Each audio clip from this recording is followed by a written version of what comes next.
All right. Hey, chat. Is it coming through okay? Hello. Is it working? If the stream is not working, I will probably cry.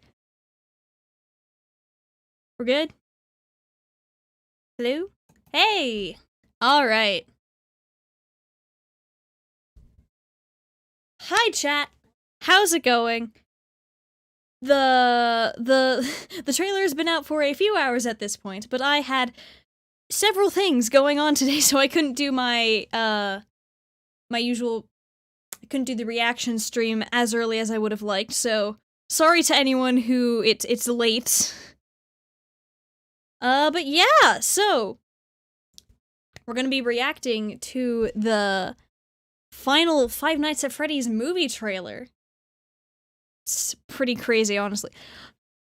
Like, it's wild. This thing's been like 8 years in the making, and we're like, what, 2 months away from it coming out? September and October? And that's it? It's crazy. Yeah, we're just gonna wait a couple minutes so we can get more people in the chat, ready to go. And then, after that, we will do the reaction, and hopefully I don't get, the stream taken down mid-thing again. That would be really awkward.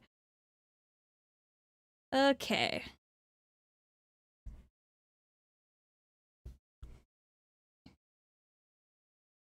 Let's see. So, yeah.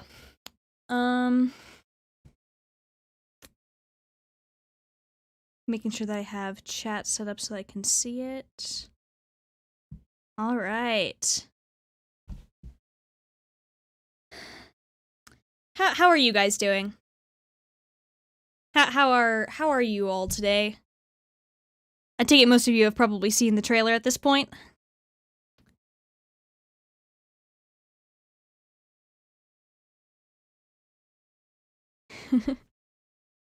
All right, let's see. I'm going to swap over to... There we go. All right, this should work.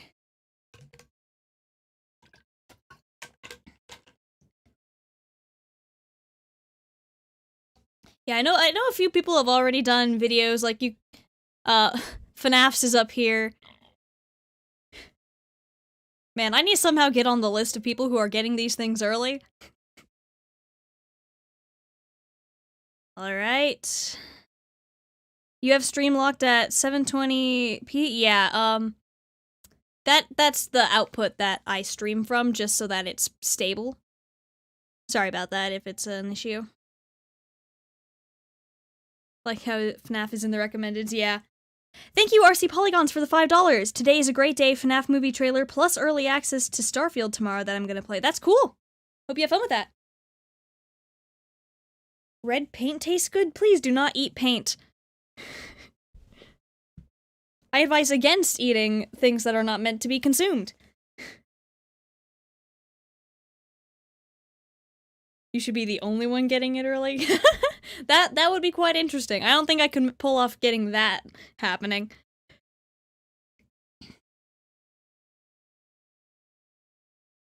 Got it as an ad a few minutes ago? Yeah, they're up in the promotion. That's great.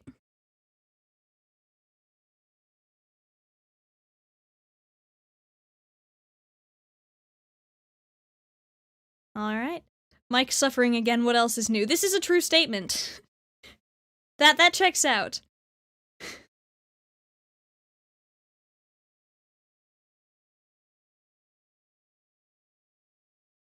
Golden Freddy's possessed by Jason Blum. That would be rather interesting and not really work with the whole children possessing animatronics thing, but you know. You ate a crayon like it was corn on the cob. Why would you do that? Why would you do that? Crayons are not meant to be consumed. Ah!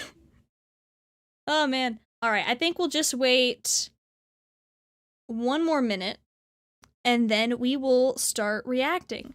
Hope there's Phone Guy. I don't think there's gonna be Phone Guy, which makes me sad. But if there is Phone Guy, I will be incredibly happy. You're definitely my favorite FNAF theorist. Love your calm, logical demeanor during your videos. Thank you! I appreciate that. You ate an LED light? Why? Why would you do that? Oh no! Oh gosh. Oh boy. Why stream so late? See, I had a thing going on earlier, and then I had a work shift. And so then I got home and made the thumbnail and set up the stream. So. Alright. Thank you, Marble XOX for the £5, I believe. FNAF movie! Yes, FNAF movie indeed. It's gonna be great. Alright, guys. I think we're ready to go. Let's hope that I don't get, the stream stopped mid-thing again. That would be a little awkward. Alright. And there's the desk. Dun dun dun.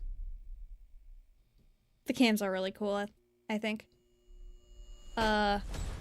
Alright. Looks like some people breaking in. Oh, and they're robbing the place. That's lovely. Okay! Just arbitrary destruction. Good for them. Whoa. And it's empty. Okay, that's, Chica is not happy. He was messing with her kitchen. And the cupcake is alive. Yep, okay. Hello, William. And Mike. Oh, the sign's cool. Hello. Hello? Whoa. Welcome to Freddy's. Have you met them yet? Not ominous in the slightest. Foxy. And there they are. Chica. Look at them go. Freddy. Man, Jim Henson Creature Shop did a great job on them. Oh, that was interesting. What is this? It's the children! Look at them go! Okay, so that is not Mike in the chair. Hey! They never found the kids. Huh. That's a mood. Why would you do that? What is the purpose? What? Okay. There's the child. Ghost children possessing giant robots? As one does. Tell me how to stop them. Don't. It's too late. Rip. He's coming. There he is.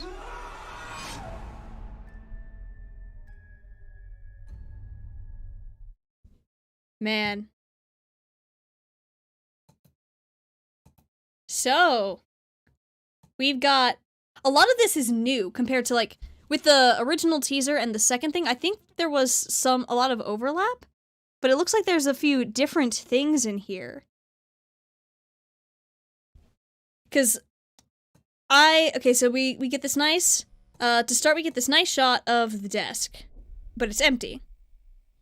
So is this Mike's not present, or Mike is elsewhere, or is this like in the lead up to like why they have the security guard maybe? So it looks like these people are doing something. Breaking in perhaps? Because this guy is robbing that. Yeah. I don't understand the purpose of destroying this arcade cabinet, like pinball machine looking thing. You're like, well, what do you have to gain from that? Just destruction for the sake of destruction. Oh, and there's the Midnight Motorist t-shirt. That's nice. Think it might be the lead up. Yeah, this could be like why Freddy's is getting a security guard given. Oh boy.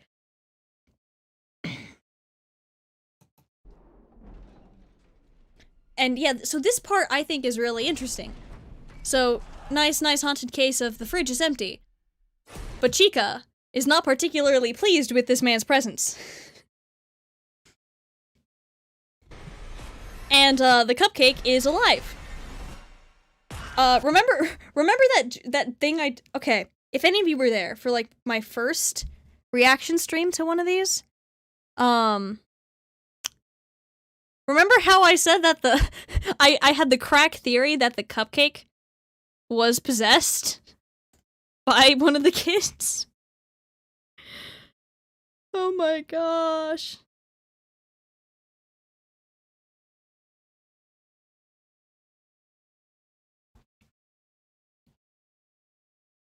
Oh man. Just like that cupcake is nomming on that man's face. Oh boy. That's good for him, I guess. Oh gosh. Like, whose idea was this? I want to know whose idea this was for the cake to be able to operate independently. Like, if I remember correctly, it has its own poster. Someone gave this thing a poster. Why does it have its own poster? Golden Freddy doesn't have a poster. I have a job for you. Piece of cake, really. Piece of cake, really. William, my guy. No. Piece of cake, piece of cupcake. It's a security gig. Hello, William. Or Steve Raglan, or whatever. Thank you, Quarter Cal, for the $2. It wasn't a crack theory, it was a valid theory. Honestly, at this point, I think it might be.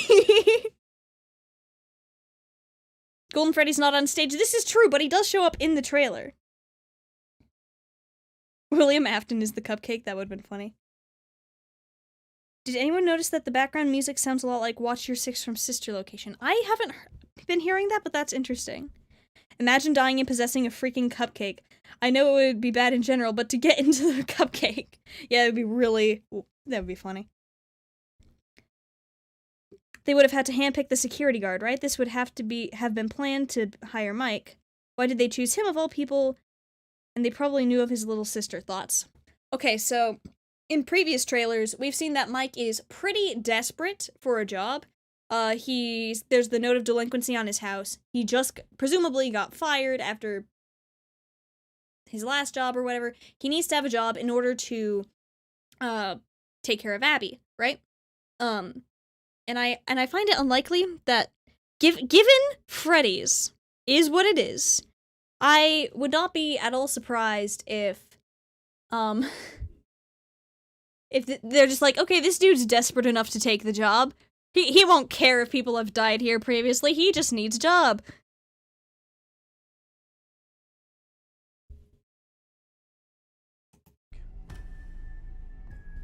There's the stage. Yeah, imagine you're just walking by, and then just suddenly from the darkness, the eyes start glowing. Welcome to Freddy's. Oh, there's a nice little poster there.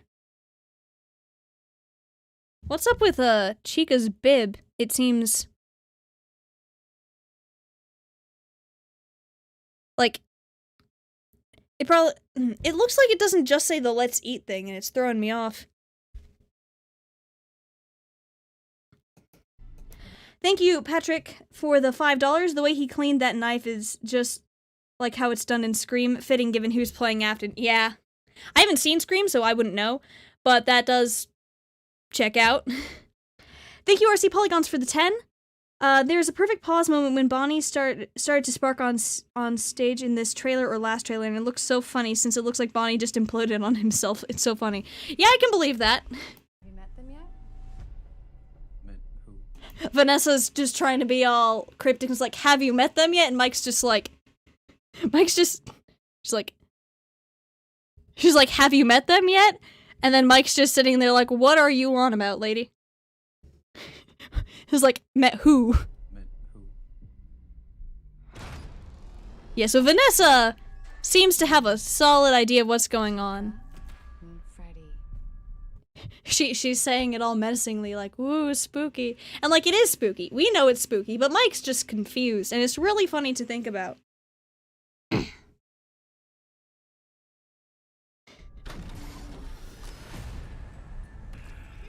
Back in the 80s. Whoa, okay. So that was the thing I noticed earlier. What? Okay, so there's the weird static cut of Freddy during the... Back in the 80s. So there's a static cut in the thing. That's really interesting. Thank you, Cheyenne, for the $1. Sorry if I pronounced your name wrong. Some kids went missing. What is this? That's why the place shut down. That's why the place shut down. Okay, so in this torture chair is the other security guy from the previous trailer. While we do get that one shot of what looks to be Mike in the chair, that's not what was that's not what's happening here. So, cause that does not look like Mike to me. So yeah. So this guy. So in one of the previous trailers, there was this guy was screaming. I'm pretty sure. So my guess is this is the security guard before Mike. This is the equivalent of getting stuffed in the suit, in my estimation. Phone guy equivalent, yes. If this is the phone guy equivalent, I can live with that. That's great. Thank you, Bonos Diddley, for the $10. When is your next theory video coming out? Hopefully sometime this weekend, but I can't guarantee it just based on, like, how time sometimes just does not. But sometime soon. And the next video is going to be less of a theory video, and, well, it's still a theory video, but it's more like a, here is how to use the Five Nights at Freddy's books for theorizing. But yeah, phone guy. Probably. That's my guess for who this is. And even if he's not, I'm going to say it's him, just so that we can say phone guy was in this movie. The police searched Freddy's. Okay, so here... That's why the place shut down. The police searched... So here is Vanessa no longer in her uniform. So it looks like she's talking more casually. Oh. Interesting. They never Oh, there's the child. found the kids. They never found the kids. And okay. They never Okay. found the kids. So is this kid Freddy? Searched Freddy's. They never found the kids. I think this kid might be Freddy, given he runs off, and then there's Freddy there, and that's where she's at. Multiple nights? Well, given I think Security Breach is, like, the first time it's been, like, not 5 nights? I could be wrong, but imagine the movie is called Five Nights at Freddy's, and then it's just one night at Freddy's. That would be really funny. Vengeful demon children. Yeah.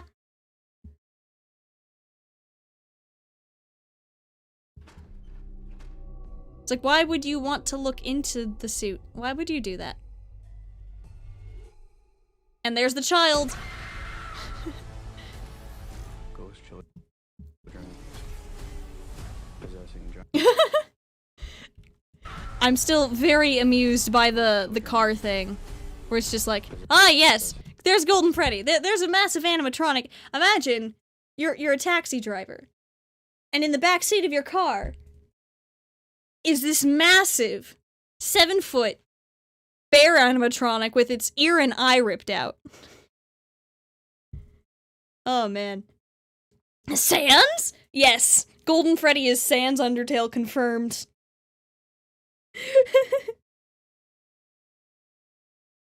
Oh man.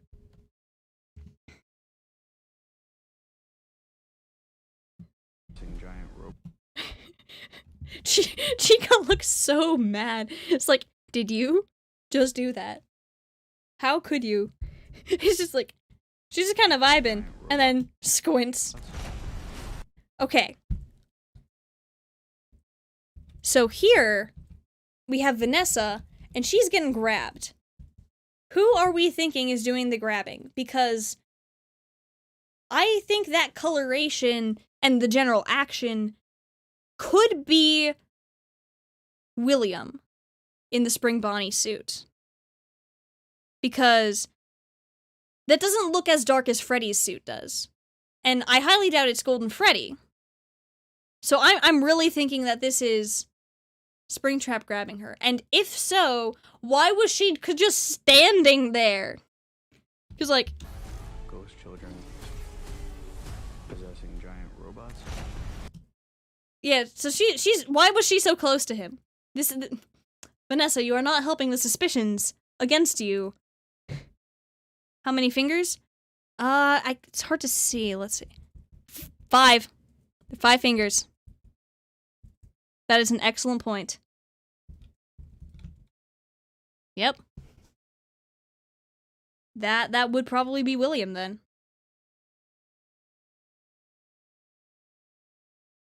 She's not beating the allegations, indeed. She's not beating the allegations that she's like her game counterpart in working for the enemy. Surprised her or cut her off, I'm guessing. Yeah, that makes sense. I could see that.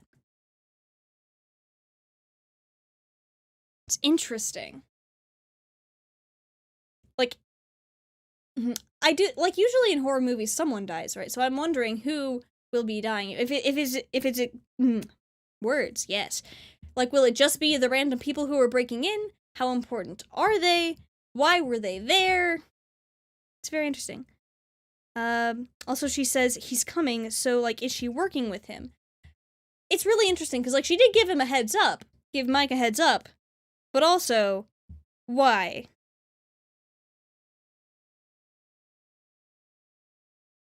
It looks like you have bunny ears because of the MatPat video in the background. Yeah, that's kind of funny, actually. And so, here we see Abby and Foxy. Tell me how to stop them. So, who's this? Is this one of the people breaking in, or is this... I think this is one of the people who broke in. Oh, and there's Foxy! And there's Imposter is sus. Have you heard of Among Us, Gregory?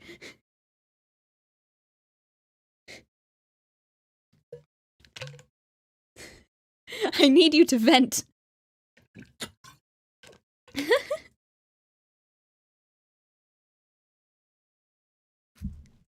I swear, I wasn't anywhere nearby. Oh, man. Yes. So, I do wonder why Mike is in the vents. Because, like, presumably he was hiding from something? Because, like, why else would he be in there? But, like, it's kind of interesting given usually it's the animatronics in the vents going after the person. Thank you, Quarter Cal, for the $2. I saw him venting. Exactly. Mike is the imposter.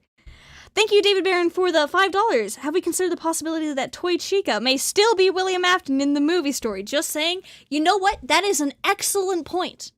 Toy Chica is William Afton, and that is not something that should be overlooked. Nightmare Mikey. Oh, man. You don't. Hang on. Let's go back. Tell me how to stop them. You don't. Yeah, like, logically speaking, if you are faced with a large number of, well, not large, but a multiple of large animatronics that may probably want you dead, that's a little, uh-oh. It's too late. Yeah, so this is Mike, presumably? Or, wait, Could be Mike running through the forest after, like, that scene with the ghost kids, perhaps? Too late. It's too late. He's coming. There he is. This is so cool. And, like, it's really hard to see the colors here, but, like, if you, like, looked in the thumbnail, like, you can see, like, it's got the purple bow tie and the... What's interesting is, like, so there is some withering on the Spring Bonnie suit, but, like, it's not nearly as withered as Springtrap is. So this is, I think it's doing a pretty decent job of showing the passage of time for, like, where in the story this is for the movie continuity. It's really interesting. The right side is withered and the left side is completely fine. Yeah, that's really interesting.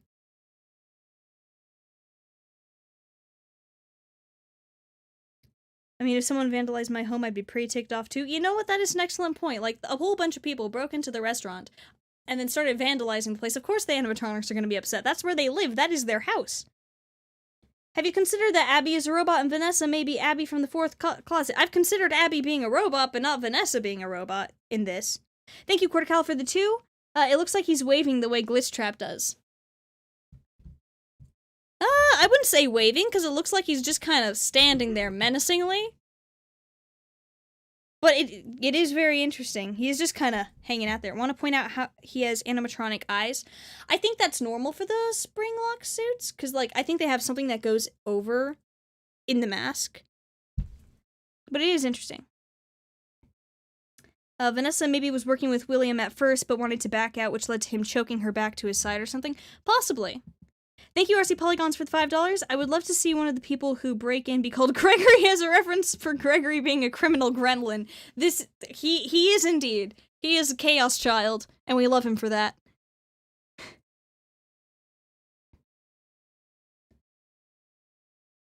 Being hunched over is too human for my liking, generally terrifying. Yeah, this is... Man, we've got I don't want to say Spring Bonnie because it's not just the animatronics. There is William in there. But it's not Springtrap either because he hasn't been spring locked. So I'm just gonna stick to William and just call it a day. And he's got a knife. Woo! Whoa, I accidentally muted it. Okay. See, William, you gotta be more cautious with the movements in that suit. You're making too sudden of movements. You're gonna get springlocks by the end of the movie if you keep that up, my good sir, who is not very good. With all due respect, which is none, you might want to be more careful. I think it's really cool in this shot, like, you can see the eyes look so much like Springtrap's. Thank you, Johnny the Night Guard, for the $5. Imagine if they pull a Mario movie and holding out for a hero plays while Mike is fighting Spring Bonnie.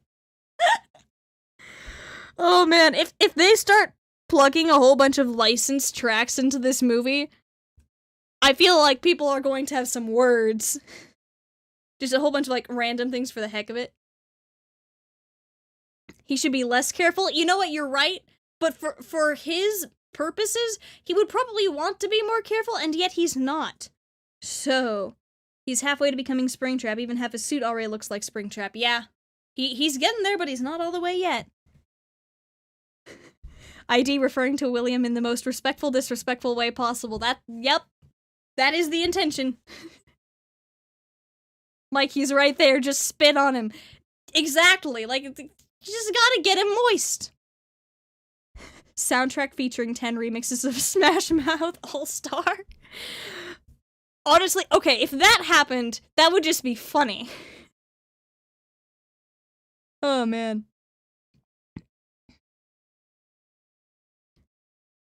But yeah, he's got a knife.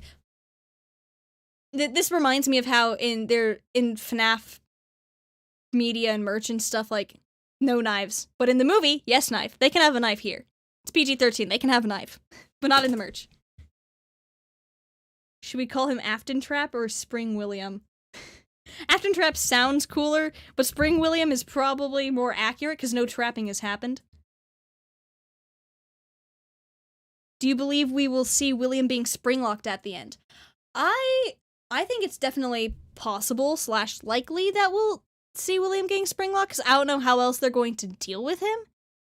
My guess is that the movies are going to be structured kind of similarly to the novel trilogy, where you've got William dealing with, like, and the people having to deal with him, and he gets springlocked at the end, but then he comes back as Springtrap in a sequel or whatever.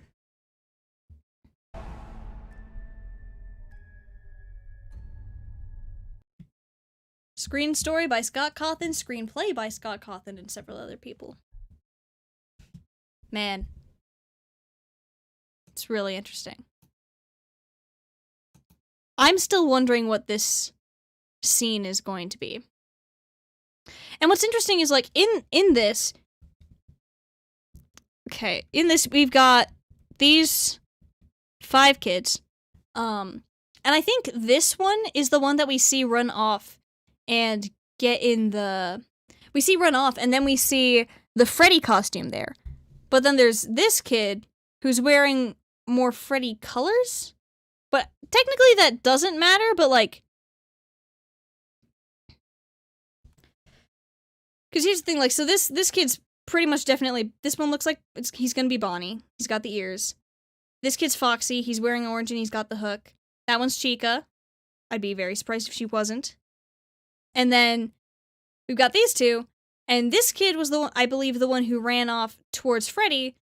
But then, is this one Freddy? I don't know. Definitely think William will get spring locked in the movie. This will set up movie 3 when we pick up in FNAF 3 movie, when FNAF 2 movie may tell us where the suit is withered on one side. Maybe. William cleaning the knife is a reference to Matthew Lillard's performance in Scream, where Ghostface also cleans the knife in the same way. Checks out. He is the cupcake. Is he the cupcake? Yes. One of them is the cupcake. Garrett can be Golden Freddy, and one of these ones is the cupcake.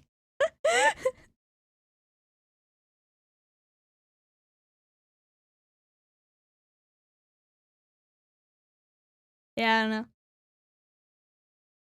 If you could pick any songs from the game OST to be remixed and featured in the movie, what songs would you want to hear? That's hard, honestly. There are some good songs, but it's also like a matter of, okay, what would work in the movie? Last Breath is just good background music. That's the one I use for my videos. Last Breath from Ultimate Custom Night. I don't know.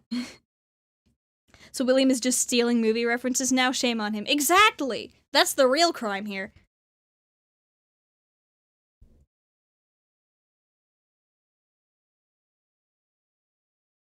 William has to be some kind of mad scientist if he got that kid into that cupcake. Well, you see, William is sort of the mad scientist type.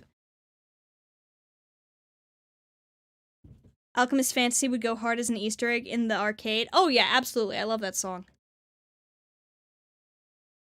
Jason Blum is the cupcake. Oh boy. What fan-made FNAF song would you like to hear in the movie? Honestly, I think that just Five Nights at Freddy's by the Living Tombstone would be really good to hear in this.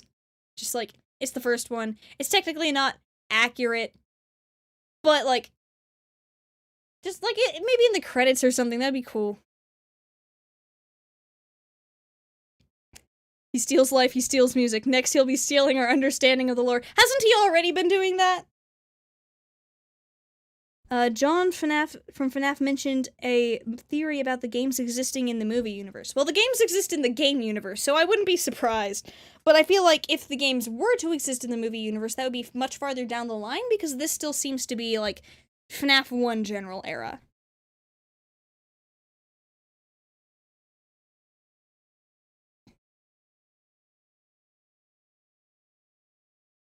What is this? Yeah, he's just like, why have I... Yeah, this... Okay, so... Oh! Okay. Back in the 80s. It looks like one smooth... Okay, so it looked sort of like a smoothish transition into this. Okay, what... This... Back in the 80s. It would be interesting if this wasn't if this was just actually the transition in the movie, and he was just sort of hanging out, and then he's suddenly in the forest. And then there are the kids, and that's why... What is this? That's why he's confused, like, what is this? Because he doesn't know why he's there, or why these children are there. Because I don't know why else...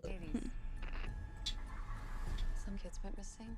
What is this? That's why the place shut down. Huh. Yeah, and I still want to know what's up with the torture chair. It's a little interesting. Theory, Daco and the others are canon. Well, Daco and some of the others are Employee of the Month in this movie, so... I think the kids in the forest is a dream sequence. Yeah, that seems pretty likely, I think. But it would also be... The thing is, like, the ghosts can manifest in the real world, and, like, there's that one bit where... Where is it? Let's see. Yeah. So it's... The police searched Freddy's. Yeah, so there's... Ah! Never found the kids. Yeah, that bit where the kid runs in there. Shut down. The police searched Freddy's. Yeah, so here... There's this kid in the striped shirt, and he just sort of runs in. There he goes. And then there's Freddy. So I think that is like the kid's ghost can manifest in the real world. William works there. That explains the torture chair. Well, yes, but why did he put it there? But why would he put it there? Like, my assumption is remnant, but, like, why that specific method, sir? Fertilizer, my man? Oh, boy. I'm pretty sure the movie is not going to be lacking any kills. Yeah, probably. Why would he kill kids? Remnant. That's how he found it the first time, presumably. That's why he would do it again.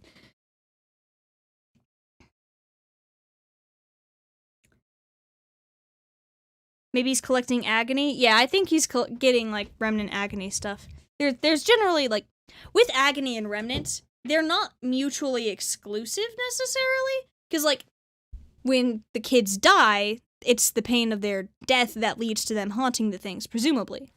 Because, like as an example, in the books, in Fazbear Frights, The Real Jake, that's just, like, this kid is dying of cancer, and because it's so painful, that's presumably why he ends up possessing, the Jake doll. Like, the doll that, his doll thing. Anyway, so I feel like remnant can be generally a variety of emotions, or memories, or soul, or whatever.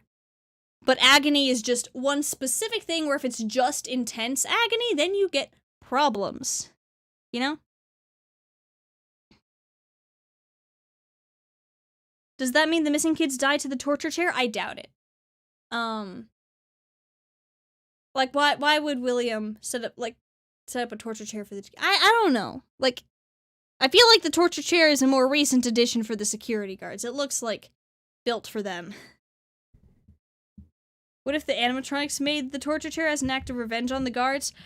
I think it could be a case where, like, that's the animatronics stuffing the person in the suit equivalent. Because, like, in the games, there's that whole thing about... Yeah. So there's the whole thing in the games where it's like, oh yeah, if they see you with... They think you're an endo with the costume off, and they'll stuff you in a Freddy Fazbear suit. Issue is, there's the metal parts in there that'll crush your skull. And, like, this is different, but I feel like this is the closest we're going to get to it.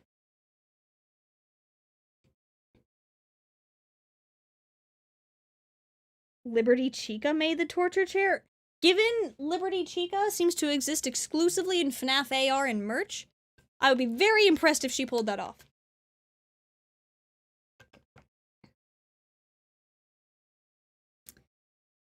There was a post on Tumblr I saw where they pointed out Mike having a bloody cut on his hand in the forest when he's on the ground. It's interesting.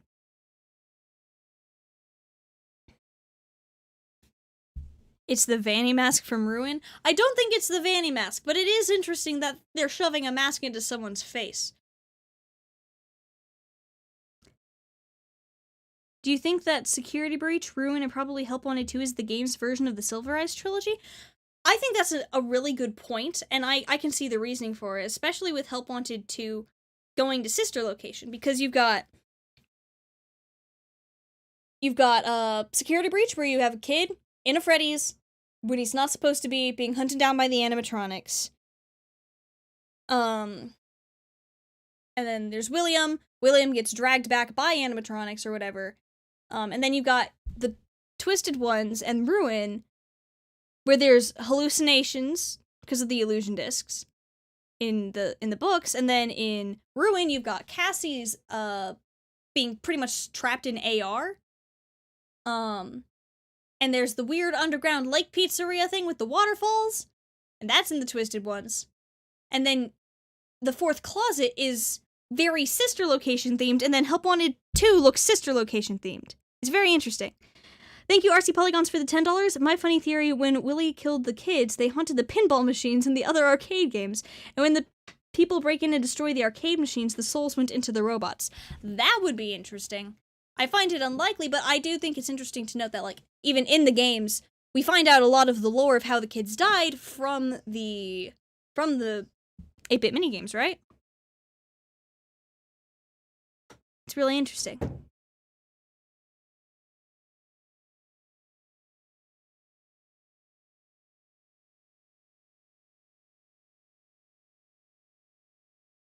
Anyway. Yeah.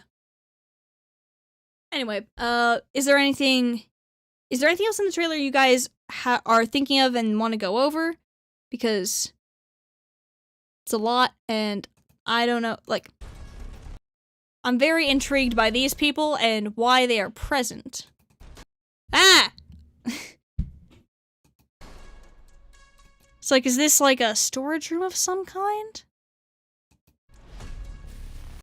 Yeah, so these people are definitely stealing. Also, speaking of this whole, they're breaking into the pizzeria and stealing stuff thing. Never mind, I had a thought and then it left. Sorry about that, guys. Any ideas on who the leader of the Vandal gang is? No? Not really. They probably have a character name listed somewhere, I just don't know. They're trying to open a new studio called Steel Wool. That they are! I want to go over the Afton looking like Glitch Trap in that one scene? Okay. I know what scene you're talking about. To me, he doesn't really look a ton like Glitch Trap. He's kind of leaning over, but that I don't know if that's necessarily a Glitch Trap thing, given he's not doing the wave. But I get where you're going with that. I think William cuts Mike in the hand and knocks him out while he's out in dreams of the forest and wakes up in the torture chair. Maybe. That'd be interesting. The kid that gets eaten by the cupcake is named Carl, pretty sure. That's funny. Because people say the cupcake is named Carl.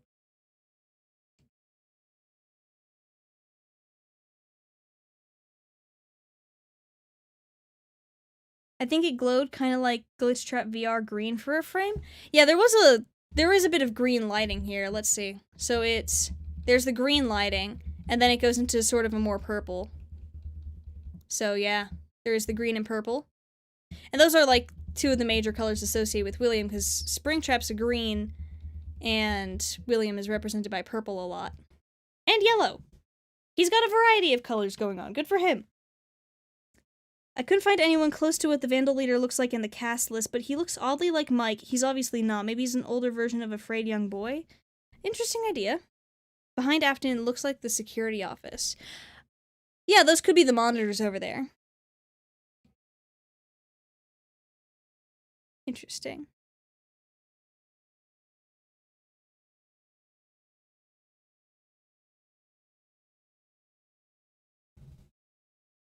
Do you think, why do you think William is named Steve Raglan in the previous trailer? Well, presumably he is named Steve Raglan in this as well. My guess, fake name, because William Afton is known and such, so why would he continue going under that name? Like, I find it very unlikely that people wouldn't know, like, yes, this is the dude whose restaurant children died at, so he wouldn't want to go by that name. And I think it's something similar to where in The Silver Eyes he goes by Dave Miller until, like, whoa, identity reveal. Steve and William are twins. That would be a plot twist. Thank you, Red Spade, for the $2, but I was hoping for the Plushies Take Manhattan.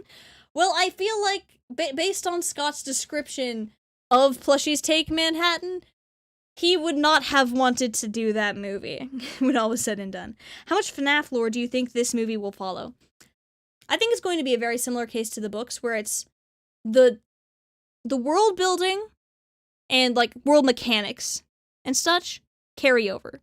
Because generally speaking, that is the same. So, like, the way Remnant works, the way that, like, William Afton being the murderer, kids dying and getting stuffed into the main animatronics and stuff. I think that's something like it carries over from thing to thing. But I think that Mike doesn't seem to know William in this. He has a sister named Abby. I'm thinking he might not even be in Afton at all. It's interesting. A 3-hour movie, would they tell about Fredbear's family diner at one point? Hope Spring Bonnie costume isn't just there out of nowhere. Yeah, I feel like they will probably mention Fredbear's Family Diner, especially if that's connected to Garrett in any way. I'm not sure, though. That's probably at Freddy's, honestly.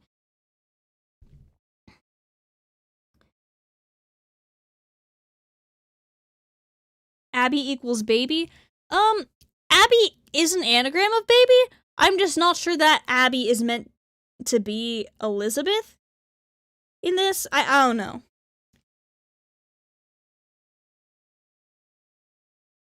The music from 43 onward is what I meant by music sounding similar to Sister Location. Let's see. Da-da-da.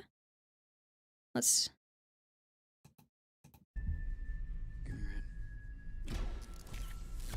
It's a security gig. Hello? Um, Welcome to Freddy's. Have you met them yet? I'm not totally sure I hear it. Foxy, Bonnie, Chica, and Freddy. I mean, it's FNAF. It's got some similar vibes. It's the same notes as the lead of Watch Your Six, just rearranged. Interesting. My theory is this movie will make us have to go back to FNAF 1, 2, or 3 to solve the full lore. I mean, maybe, but we'll see.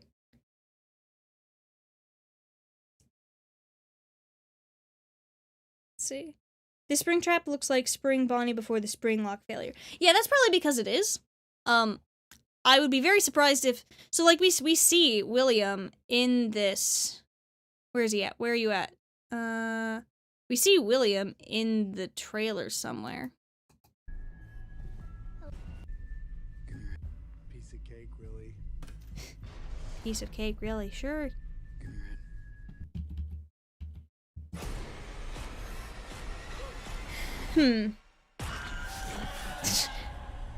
Death by Cupcake. Love to see it. Job for you. Piece of cake, really. Huh. Fascinating. It's a security. Okay. So the thing is, we've got William. Presumably. For some reason, like, I think that the name on the IMDb page has been changed to say just Steve Raglan. Even though Scott said it was William. But whatever. William. We have William here. He is doing things. He has not been springlocked yet. And so I'm guessing that when he does show up here, this is pre-springlocking. Do you think the movie will end with a springlock moment? I think that's pretty likely. Carl's Midnight Motorist shirt goes hard. Real. I would like a Midnight Motorist shirt. When Mike is screaming at Springtrap, he has a stab mark on his back?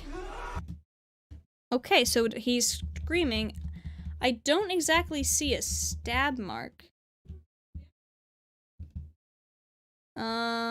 Let's go back a bit to before here. It's hard to make anything out. It just looks like his jacket's rumpled. I wouldn't say he's been stabbed. Thank you, RC Polygons, for the $5. A joke theory: until I see William get in the suit, I think the plot twist will be the Mimic is in the suit and not William, since the Mimic is an old bot. Oh my gosh. Imagine. Mimic is William Afton. Quite literally. William was never William. William was just always the Mimic. Oh my gosh. The Mimic is the answer to everything in the franchise, guys. Clearly. When in doubt, answer is Mimic.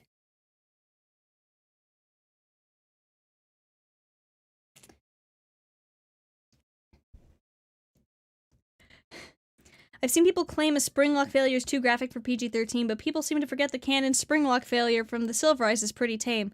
Yeah, the thing is, like, when someone gets springlocked, the suit hides most of the damage. You might see, like, blood leaking out of it, but you won't see the actual graphic stuff happening. Who did the Bite of 87? The Mimic, exactly. You know what I'm talking about. The cupcake is the mimic, yes!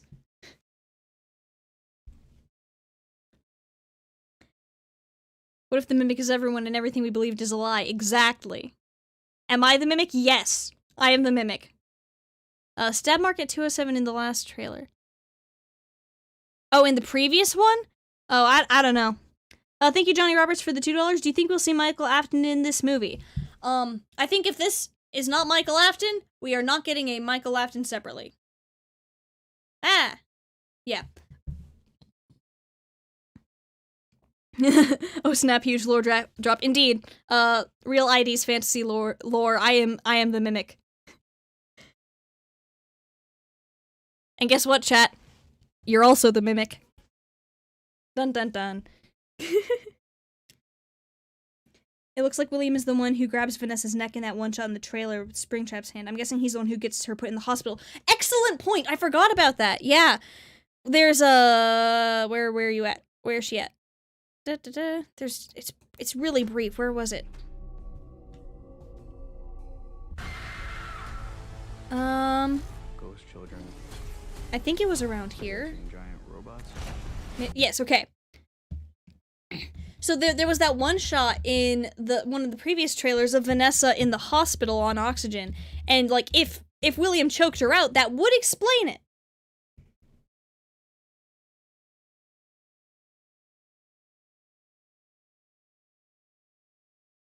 Yeah, that makes sense.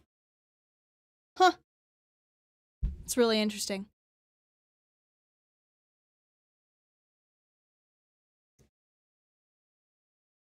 That's just Chica. No, here's the thing, right? I'm pretty sure all the animatronics... Hang on, let's see. Where are they at? Did we get a good shot? Okay, here's Chica. She has 4 fingers. Meanwhile... Like, and this is like... Thumb, 1, 2, 3. Meanwhile, and her fingers are, like, much thicker. In comparison...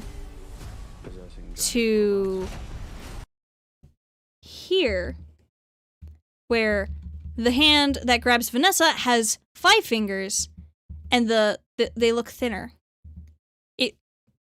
And there's more of that plasticky sheen to it that I think that Springtrap looks fingers had. Anyway, I guess sudden movements and nudging against springlock failure triggers mentioned in FNAF 3 don't apply to the movie canon, otherwise he would have been dead as soon as Vanessa struggled. Here's the thing. In the Silver Eyes, William is pretty good at moving in the suit without triggering them. And, like, he kills a guy in the books. It could just be, like... The thing is, like, William was around when these things were made. He's been using them a solid while, so where someone inexperienced would struggle more to do it. Like, he's still at risk, of course. But he knows what he's doing. I guess water damage will have to be the killing move unless someone pulls a Charlie and intentionally hits the lock. Yeah, I feel like it's going to be an intentional spring locking along the lines of the Silver Eyes in this.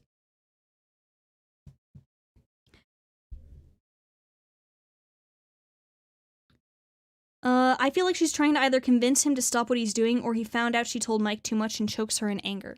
Possibly. It's really interesting. What if the final scene is Gregory venting? I would laugh quite hard.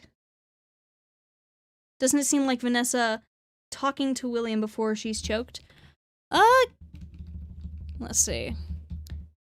It doesn't... It looks like she's reacting more to him moving to grab her than anything else.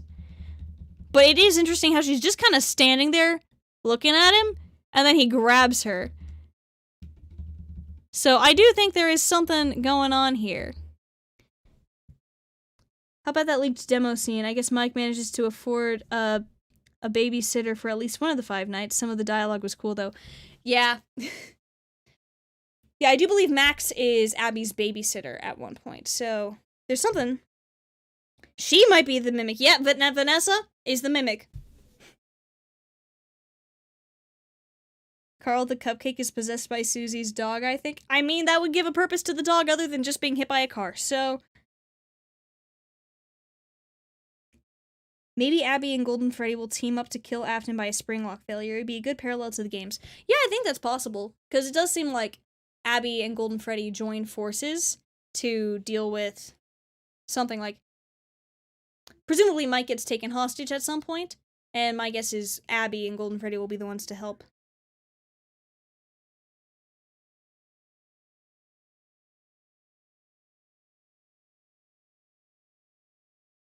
What if the mimic is mimicking a mimic that was mimicking another mimic, and that mimic was also mimicking a mimic that was mimicking a mimic? You know what? I think you're onto something there. Part of me has a feeling Vanessa may be the person in the spring Bonnie suit at some point in the movie. Vanessa just seems too plain and useless from a story standpoint in the trailers to be innocent. I mean, maybe.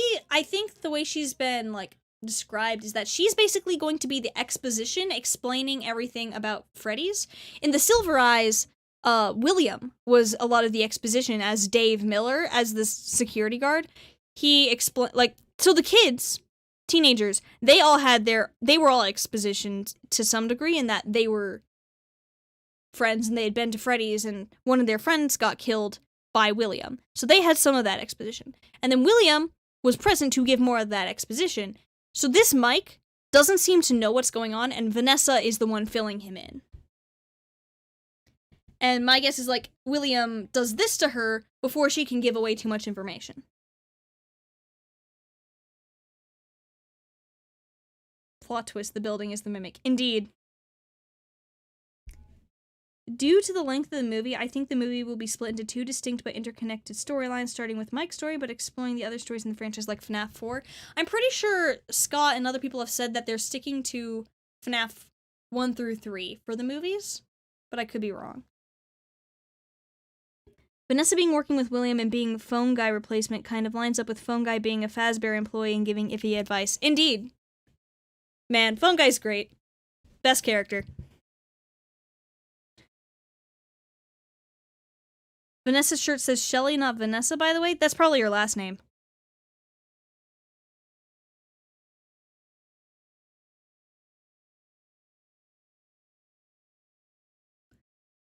Let's see. No sister location movie if they're doing FNAF 1 through 3 for films. Yeah, that's what I'm aware of.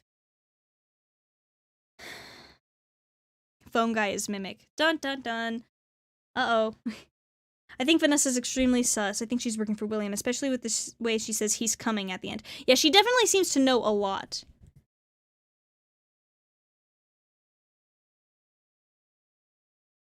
Who keeps paying for this old building to be watched? Fazbear Entertainment? So, I believe in one of the previous trailers, William says that the owner isn't ready to let it go yet. So...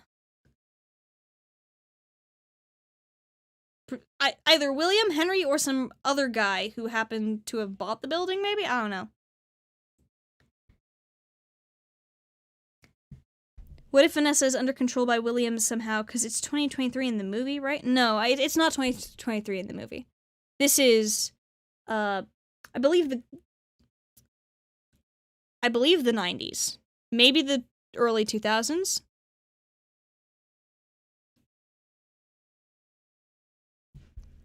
Can we get a petition to have Buff help me make a cameo? I think it's a bit too late for that.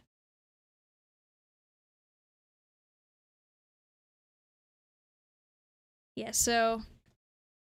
yeah, and I would be very surprised if this was 2023 based on the technology we see here.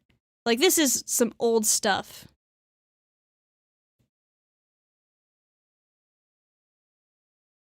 I think the previous night guard is Phone Guy, since Phone Guy in the games gets caught and also tells the player he was on his last week. Yeah, very likely. In FNAF 1 through 3, the FNAF company wasn't really a thing, so it'd probably be Henry as the owner if we were still following the timeline correctly. Here's the thing. In FNAF 1 through 3, Henry isn't the owner and neither is William. Because in FNAF 2, Phone Guy says that they were trying to get in contact with the original owner of the place. And I highly doubt they were trying to get in contact with William, given he was the one who was doing the bad stuff. And so that would imply that they were trying to get in contact with Henry, which means he wasn't actually working at the location, but he may have still had ownership.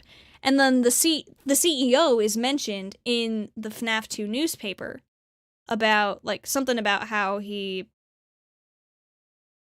The CEO's mentioned and says like, oh yeah, we're gonna try and reopen some other point in time or something. Thank you, RC Polygons, for the $10. Funny idea. Mike and Vanny is talking about an important things like Spring Bonnie. You just hear a random explosion. It's just Bonnie on stage randomly combusting due to faulty wiring. I mean, maybe. For all we know. Oh, I must really need to catch up with them. My bad for misinforming. Oh, no problem. It's easy to get mixed up on stuff. There is a lot of information to just be aware of constantly. So it's understandable. You think there'll be a reference to FNAF 2 since that's meant to be like a prequel? Yeah, I feel like there's going to be some FNAF 2 stuff. In the first teaser, there was Balloon Boy laughing, and I think there was a cast listing for the puppet at one point.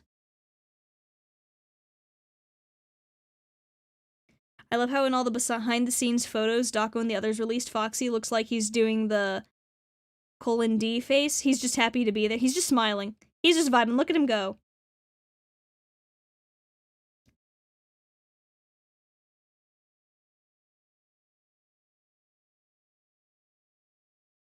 It's very, very interesting.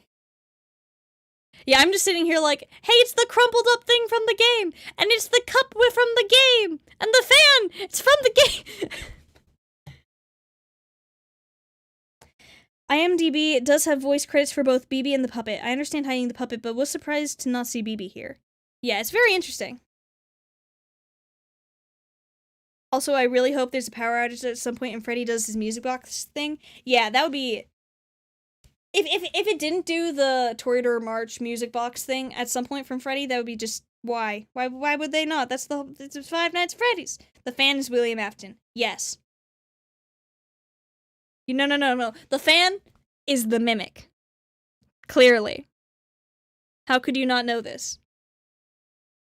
You should check the background of the scene where Freddy is standing in the back room after Cat chases the ghost kid. There's an interesting things in there. If it's about the mask thing, I don't know. I just think it's kind of there. The cup is William Afton. Duh. Yes, sure.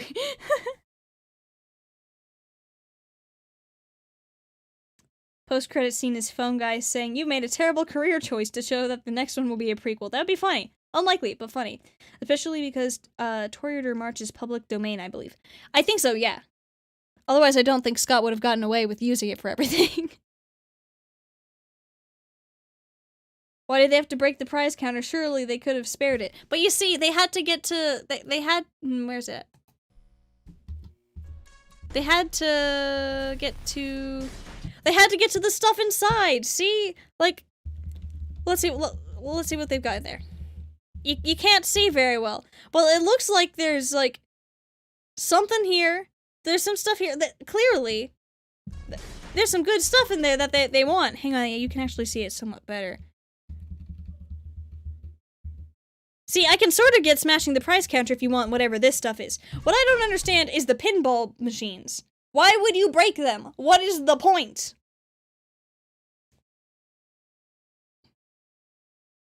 I think there's a Hex Toy Chica in there, yeah. And like, honestly, why would they not want a Hex Toy Chica? For free. Like, it is just sitting there. Yes, they are committing crimes to get it. I do not advocate for committing crimes. Please do not do crime. But these guys, their thought process is probably, it's right there.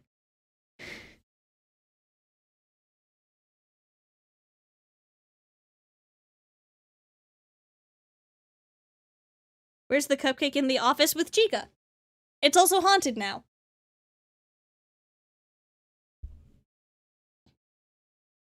You wanted to do a crime? Well, sorry, don't do crime.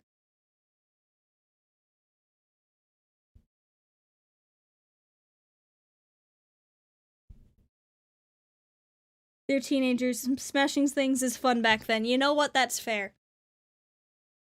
Sometimes you just gotta break a nearby object. Once again, do not break things unless it is yours.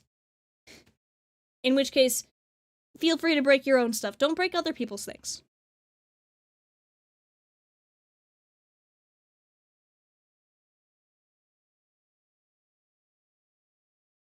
Why can't I do crime? I want to do crime. Because it's illegal, and you'll get in trouble. And I don't want you guys getting in trouble. That would be sad. I'm wondering if any of the people breaking in have lost any family members to Freddy's, or they're just dumb people breaking in. Yeah, honestly, could be both. Who knows? What if the cupcake is like an extension of Chica's ghost, and the ghost can be put a bit of themselves into the said cupcake? Possibly. That'd be interesting. My husband and his friends played tennis with kerosene-soaked balls on fire as teens. They are dumb. Why would they do that? No! Oh gosh. You break the arcade games for the quarters, and it's... Oh, yeah, that's fair. That's fair. But why smash the top? How are you gonna get the quarters just by smashing the glass of the pinball? Ah!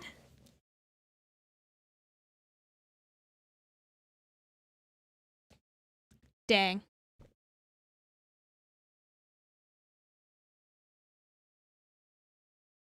What do you think about Midnight Motorist? I will eventually do a video on that. Hopefully. Oh boy. I have way too many things I need to get through. Man. Curious how Balloon Boy will be handled. I doubt they'll just add an extra dead kid for fun. Think he'll just be a passive prop or closer to whatever the cupcake is? I mean, he might be whatever he is in FNAF 2. And, like, the puppet's going to be there, presumably. So maybe they're connected in some way. Maybe it's a flashback or something. I don't know. What's a bigger crime? Vandalizing an arcade or making a bank teller count all the quarters? Well, I think legal crime-wise, it would probably be the vandalizing the arcade, but it would be more annoying, I think, to make a bank teller count all the quarters. Where's the security guard when they break in? Excellent question! Presumably this might be why they get a security guard, but unsure. What do you think was actually inside the fridge in the kitchen? Negative vibes. I don't know. Ghosts doing funky stuff.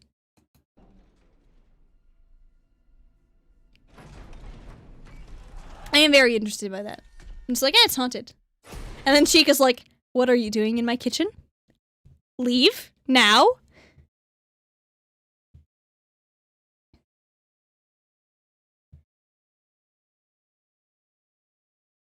But yeah. Is there anything else you guys want to look at? I'm just like...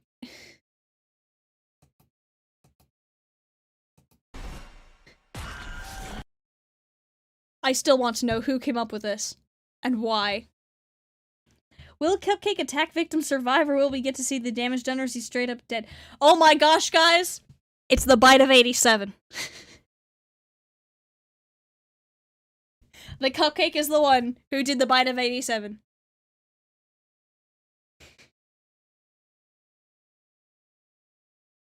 Man. The front, like, it's going for his face, that's the frontal lobe!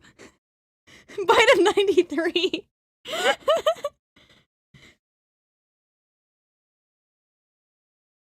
Oh my gosh. Honestly, I would not be surprised if this was the movie equivalent. Oh my god. Everyone's like, oh yeah, it's Mangle, it's Chica, it's whoever. No, it was the Cupcake. Oh my gosh.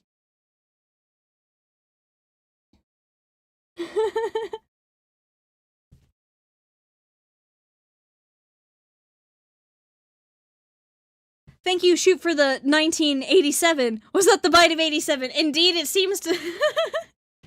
So it would seem. That's amazing. We were all fools for not understanding the lore significance of the cupcake. This is true. 120 is the old security guard getting spring-locked. I don't think that's him getting spring-locked. I think that's him getting, like, in the torture chair. Yeah, so this isn't spring-locking. Spring-locking is when you're inside the spring-lock suit and all the spring-locks get triggered, and then it sort of just crushes you as all the parts go into where they would usually be if they weren't being held back.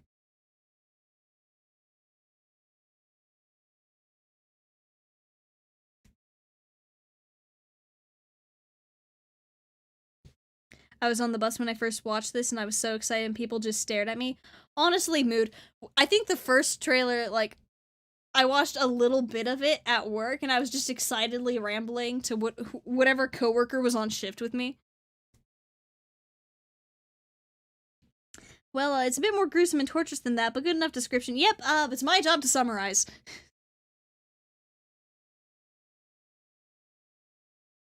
What is that animatronic? I have no idea. I think from one angle it looks sort of like a Freddy. Like there was a like a photo released months ago that showed this a similar scene to this, but I think in that scene it looked like it was Mike in the chair.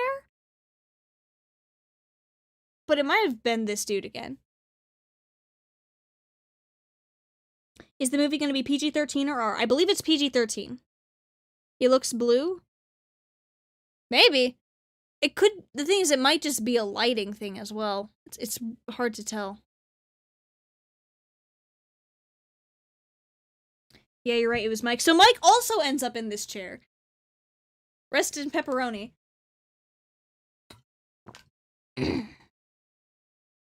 L chip. Yeah. That would be a neat but confusing Easter egg for people who do not know the background behind El Chip. It's the mimic. Indeed. Rest in pizzeria. Real. That's what the the RIP acronym when for Five Nights at Freddy's is rest in pizzeria.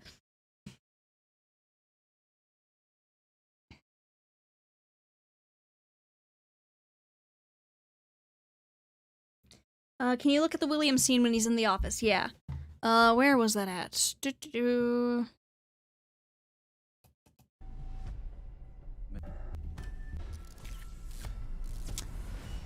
I don't remember exactly where. Okay, there he is. Hello, sir. Okay, so.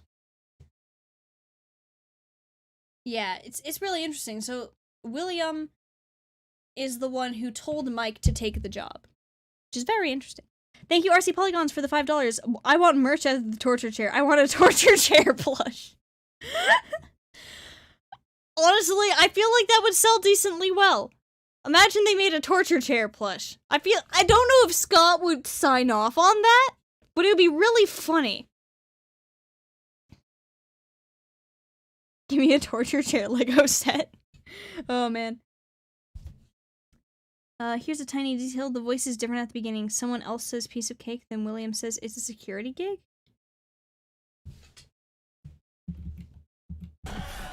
Alright, let's see. We're just gonna... Piece of cake, really.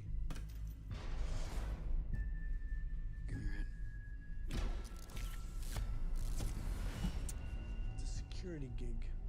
I think that was still his voice, but it might have been, like, from a different point, maybe? I don't know.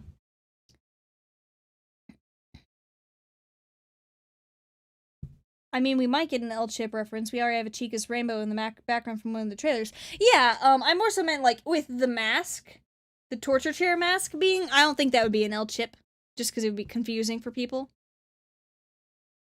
Maybe Mike gets stuck in the torture chair, Vanessa manages to save him, then William shows up, angry that he didn't get to kill a guy, and that leads Vanessa to being choked, landing in the hospital. Possibly.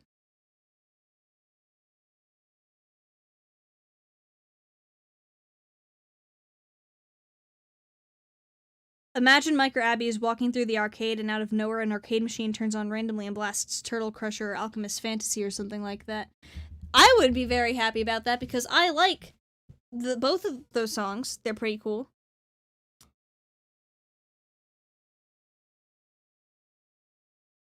I need a game theory reference in the movie. That would be interesting. The ideas for how MatPat could cameo were really funny to me. It's just like some I think one idea I heard that I thought was funny was just some random conspiracy theorist guy outside the building talking about how the animatronics were haunted, and then it turns out he's right.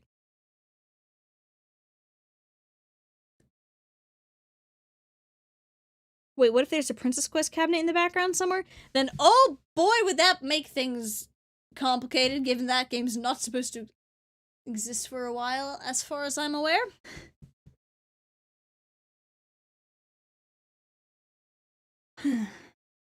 Midnight Motorist shirt is confusing you? I think it's just an Easter egg. I'm not. It's interesting. Yeah. Let's see. I cried when the mimic says it's mimicking time and he starts mimicking all over the Pizzaplex. Truly the best moment in FNAF history. Indeed. Get to the end of Ruin. The mimic says, I'm Gregory, and then proceeds to not be Gregory. Who do you think the guy breaking the lock to get in at the beginning is? He seemed to have a lot of scenes, like running down the hall later in the trailer. Yeah, it seems like these people are breaking in for whatever reason, to steal stuff. I just assume they're just a gang of thieves or something, maybe? I don't know.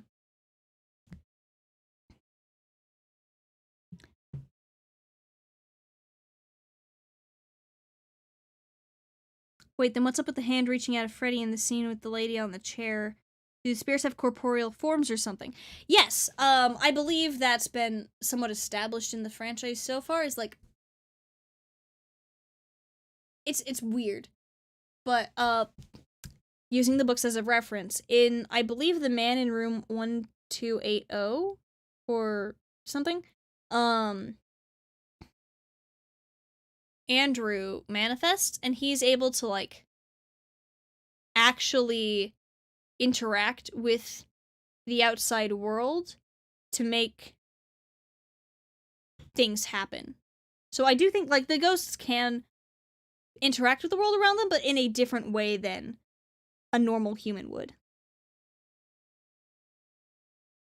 And yeah, like the kids are running around the forest, and then William is attacked by the ghost in FNAF 3. Like, William was running for a reason. I think that if the ghosts got to him, something probably would have happened.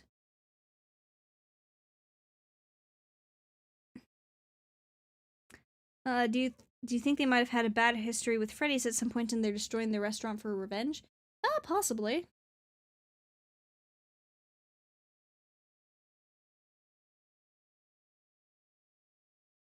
It's interesting. Well.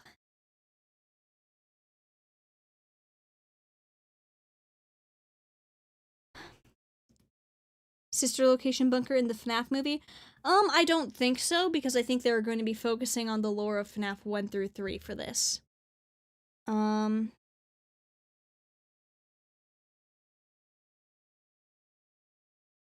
I honestly had hoped the sequel would be a movie about sister location, but how that would work is beyond me. Plus, if they do a sequel, Scott wouldn't be on it, and the rights for that would be... I think Scott would still be on a sequel, just because he's retired from making the games, but he hasn't retired from being in charge of the franchise. He said that eventually he would find someone to hand it off to who he trusts, but that hasn't happened yet, so he's still the one in charge. It's not like he's just stopped, you know? Do you think the cupcake is Susie, or do you think it's a different kid? I have the crack theory that the fifth kid isn't Golden Freddy, it's actually the cupcake, and Golden Freddy is just a different kid. Golden Freddy's Garrett, and that's why he's chill with Abby, because it's his sibling. I don't know, man.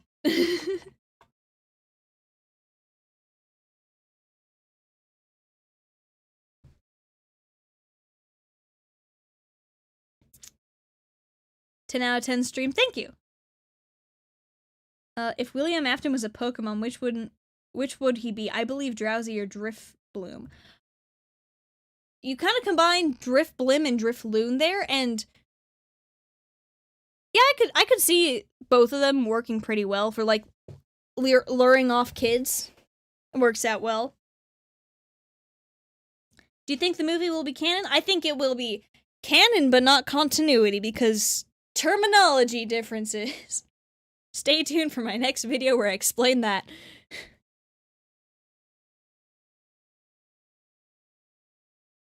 Child snatching balloon works well enough. Exactly. All things considered, weren't Golden Freddy and Charlie different kids entirely than the original 5? That honestly makes sense as a not cracked theory. So the thing is, like, Golden Freddy, one of the original 5 kids is Golden Freddy. Charlie is not one of the original 5. There was Charlie, and then if the crying child is in Golden Freddy, which I think is likely, crying child is there, and then there's also one of the 5 kids that William killed.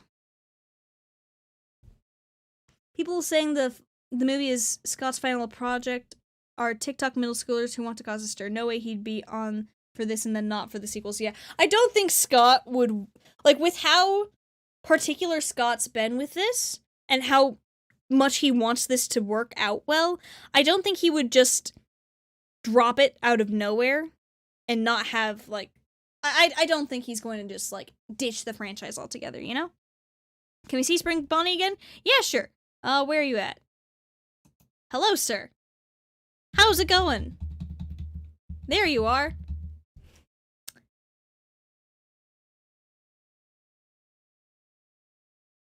Well, game continuity versus books versus movie? Yes. At this point, there are like 5 different FNAF timelines, and it's a mess. But I love it. It's great. Scott is still going to work on it till he finds a successor? Yes, that's what I'm thinking is going on. Yeah, like, this is so cool. Just, like, with the games and stuff, there's only so much that you can see, and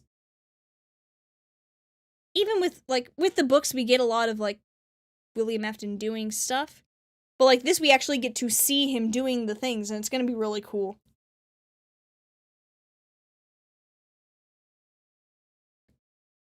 I swear I thought the puppet was gonna pop out of that kitchen fridge for a second, since there's a theory that she's in FNAF 1 in the kitchen.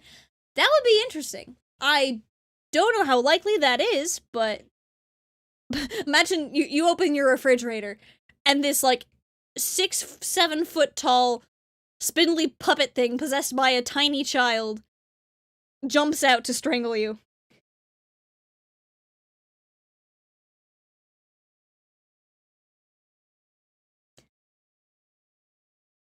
Is one ear busted like in the game? Yeah, I think so. Like, this ear ends there, and then I think this one continues. So, one ear is indeed busted. Unrelated, but PAX West is on Friday, right? I wouldn't know. I'm not the person to ask because I will unfortunately not be attending. I'd like to, but I cannot. No one has mentioned that Springtrap's Knife Wife is clearly a Scream reference. That makes sense based on who's playing him. That has been brought up, actually, but yes, it is very interesting. Do you think we will get new info that wasn't in the games or books? Yeah. I find that very, like, the thing is, like, different mediums will have different ways that they portray information. Like, the games have, most of the lore we get from the games is in, like, the mini-games, or random chance events and stuff. The books, it's more explained how the mechanics work. With the movie, we'll be able to see a lot of things and, like, how, and yeah, it'll be cool. Maybe William Afton isn't named William Afton because he's just named that in the books, and as I know, the books aren't a literal one-to-one representation of the games. Well, yeah, they're not one-to-one, but there's a lot of overlap. Like, William's... So the first time we hear William Afton's name is in the Silver Eyes. Then we hear, he's called then the murderer is called Mr. Afton in, Sister Location. He's called Afton in, Pizzeria Simulator. The name William Afton is mentioned in the FNAF AR unreleased Faz Facts. William Afton is mentioned in Fazbear Frights as the murderer, and in Tales from the Pizzaplex. So I would be very surprised if it just wasn't William Afton.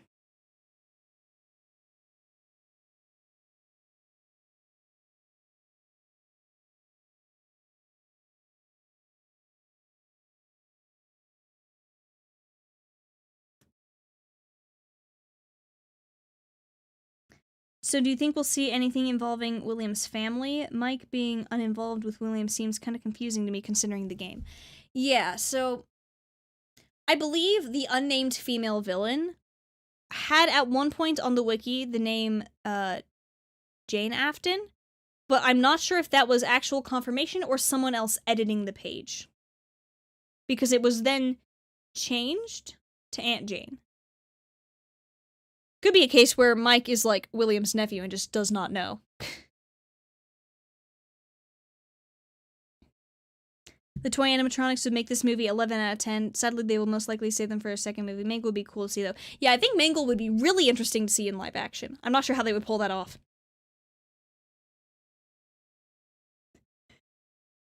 If Scott decides to make a sequel, he should definitely add Matt, Pat, John, and every other major FNAF theorist, of course including you as phone guy or something. While I don't think I could pull off the phone guy voice, if I was asked to represent phone guy in a FNAF movie, I would be very, very excited about that, even though it would technically not be correct. Thank you, Chris, for the $1. And thank you, RC Polygons, for the 5. Funny idea. Post-credit would be Matt Pat breaking into the pizzeria, talking to himself and crazy, like finding clues and Easter eggs. Like the...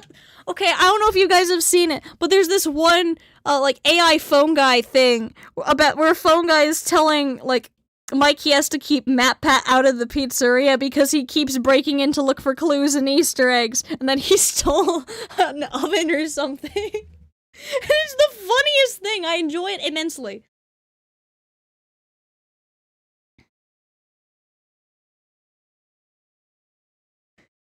It's so... I've watched that video, like, 20 times. And it's just like... Oh, it's... Oh my gosh.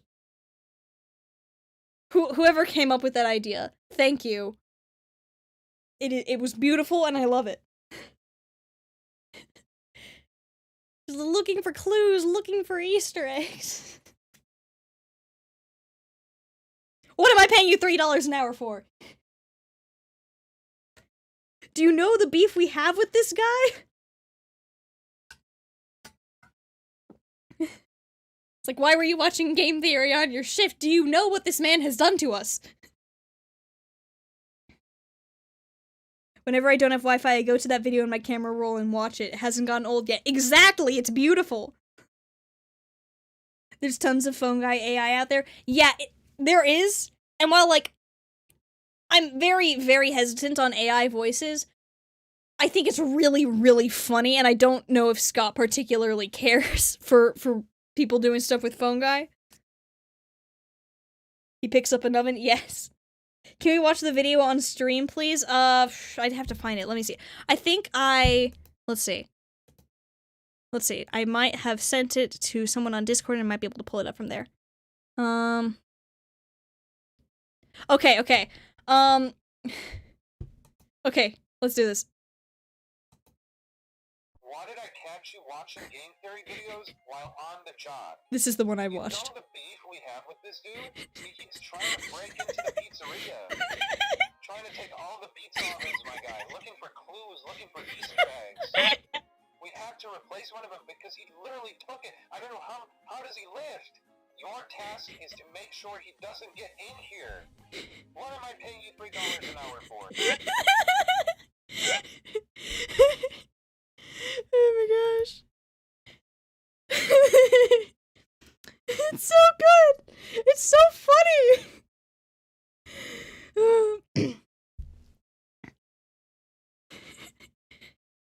What do I pay you $3 an hour for? But yeah, so that's probably one of my, favorite things to come out semi-recently. It's beautiful.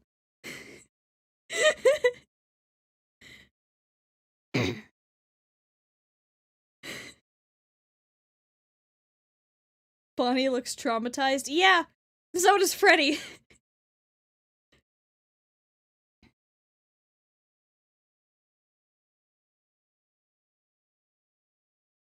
I'll have to watch it on my own since I could barely hear it. Well, sorry.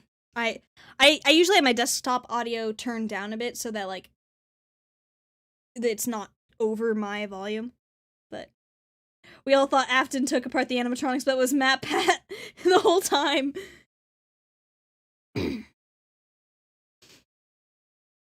Yep.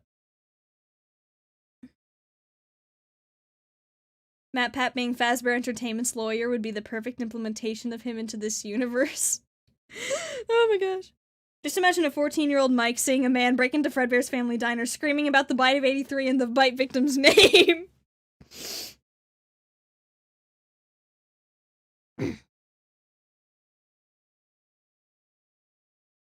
You know, it's great. I'm actually making some Scream-inspired art of movie Spring Bonnie doing the knife wipe. I have no idea what to draw in the tears. I just might cover it with some metal and wires. Fair. Would you ever do a story time on how you got into FNAF? Honestly, I could do that now-ish. It's pretty straightforward. So basically, I did not care about Five Nights at Freddy's for a very long time. Back when it first came out, some kids at school were talking about it, and I was rather disturbed by the concept of children getting stuffed into animatronics and haunting them. And so I proceeded to avoid Five Nights at Freddy's for the better part of 7 years. Or so. I vaguely remember one time talking to some people about FNAF 3 and how there was only one animatronic. I'm like, that seems kind of lame. But I didn't know anything about FNAF, so I'm like, whatever. And then, for some reason, I thought Sister Location was a fan game, so I didn't look into it. And then I didn't care about Pizzeria Simulator. Help Wanted I thought was just like remakes of the original games. And then Security Breach trailers came out, and I watched Matt Pat react to them on GT Live. And I'm like, there's actually interesting story-based game stuff going on here, because I am not a fan of jump scares. I'm here for story gameplay. And so I watched Matt Pat play through Security Breach. And then I think I watched Rambu play through Security Breach, and Daco, and Markiplier, and a bunch of other people, and then I'm like, and then Matt Pat started doing his Security Breach theories. I'm like, you know what? I can do this, and so I did.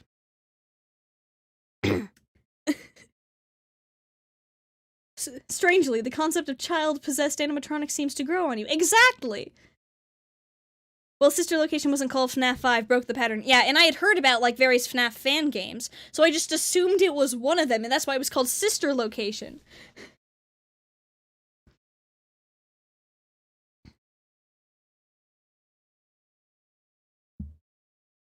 Bro, I would talk people's ears off in high school about the FNAF lore to the point I would look back and cringe and think, oh dang, I was the annoying person in high school? Yeah, that's me now. Everyone around me just has to put up with me talking about Five Nights at Freddy's constantly.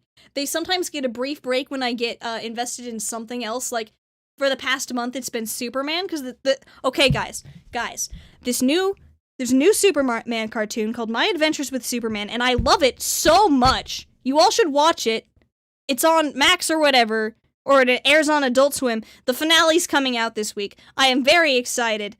The season 1 finale. Anyway, so that's what I've been focusing on. That's what the people have been hearing me talk about, but now it's going back to Five Nights at Freddy's because the movie's coming up. So, but yeah, if you guys have followed me on Twitter at some point, you have probably seen me mention the Superman show at some point. But yeah, so the past month, like, the thing is, I got into Superman around the same time Ruin came out. So Ruin came out, and I was busy binge-watching Superman and Lois, because I also watched that while I was waiting for new episodes of My Adventures with Superman. So, that's part of the reason I haven't made much Ruin content. It's because I've been binge-watching Superman. Oh, man. Anyway, I recommend you check out both of those shows, because they're very good.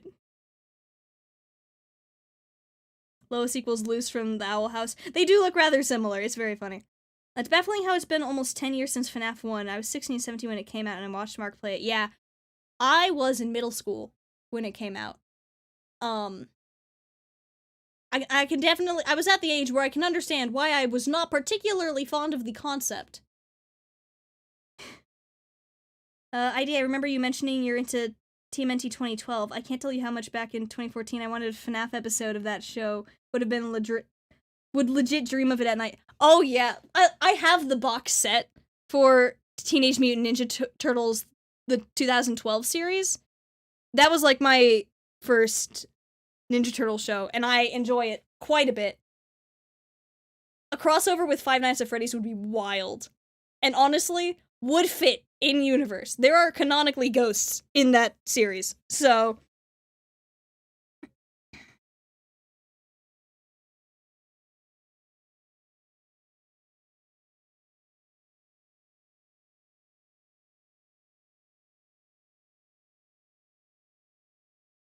Rise of the Teenage Mutant Ninja Turtles has 2 FNAF episodes. Don't worry, everyone. Good, good. I haven't found a way to watch that one yet. idsfantasy is FNAF, and FNAF is Dawko, and Dawko is Markiplier, and Markiplier is William Afton, and William Afton is Mimic, and Mimic is Superman. Exactly! You get it! Honestly, anything doing a crossover with FNAF would have been wild. Have you seen the fan-made Scooby-Doo crossover? Yes! I saw that. It was very cool. And apparently that was done in Blender, and it looked stop motion. It was very impressive.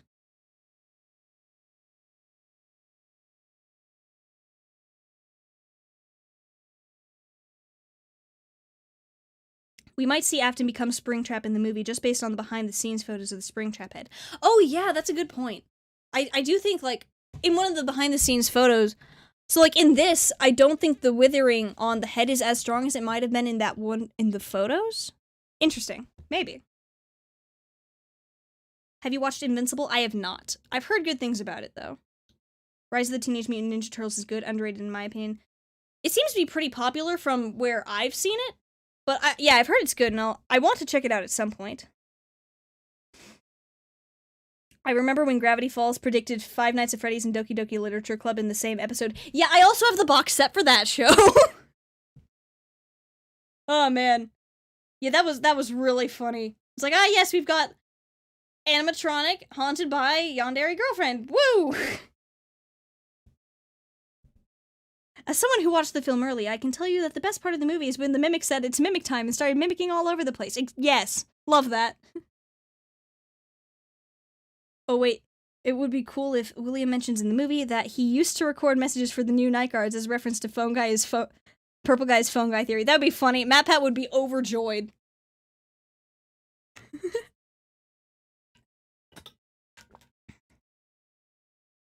Freddy is Monica confirmed. Yes. Do you think there will be a sequel to the movie? I think so if it performs well, but it would be very dependent on that.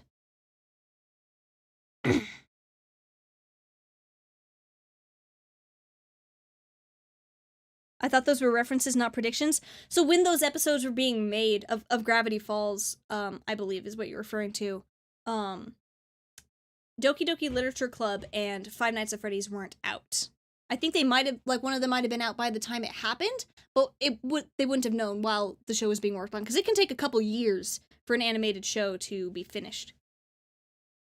I got my Journal 3 signed by Alex Hirsch at New York Comic Con, and then my mom accidentally donated it to charity a year later. No! Someone made a banger find at Goodwill, that's for sure. Oh my gosh! That sucks! Oh no! Well, my condolences. I believe they already signed for 3. I think they just are expecting it to do great. Hopefully. Yeah, so there will probably be the 3 movies. But if this movie flops, then probably not. But I would be very surprised if it did, given the fan base.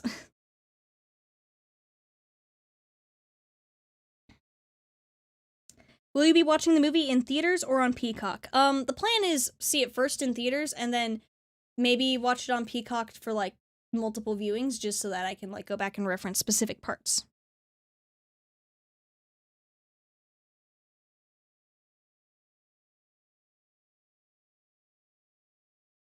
Are you an animator? Yes, I don't, so I'm actually currently, so I'm in college, and I'm studying, animation at the moment. I'm trying to get into my school's animation program, but it's super competitive. So I applied in June, but I didn't get in.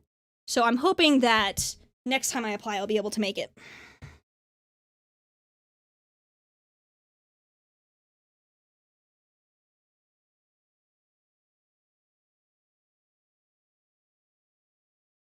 I hope the FNAF movie is 2 hours long. Well, according to the IMDb page, it's supposed to be 3 hours long, which works for me. More FNAF, excellent. I've convinced 7 members of my family to see the FNAF movie. Love that. Congratulations, that's great. Um, thank you, Dreamy Juniper, for the $5. Congrats on the 100,000. You really deserve it. Thank you.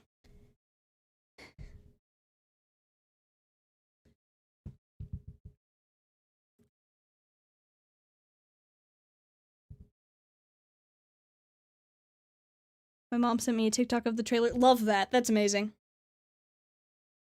All right.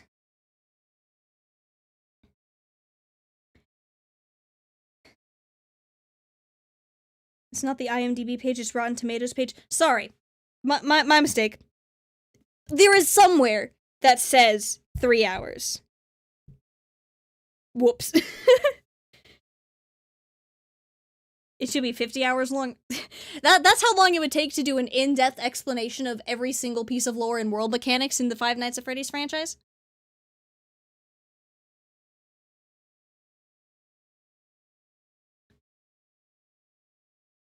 But yeah, it's... How crazy do you think the movie will be in terms of lore? I don't think it'll be too crazy, all things considered. I think a lot of the runtime is just going to be, like, making sure that everything happens that needs to get the story across. Just because, like, it's really interesting to think that, like, we go from the Five Nights at Freddy's, the base game, is really, really simple. There's, like, for what it sparked, there's not that much there, and it's really impressive, honestly, because, like, the only lore that we get there is the phone guy calls, the occasional random newspaper Easter egg, and Golden Freddy showing up. And that's about it. And it's really interesting, in my opinion. ID, what's your prediction for the My Adventures with Superman season finale? So, according to the episode summary, it takes place at the Kent family's farm for Thanksgiving. And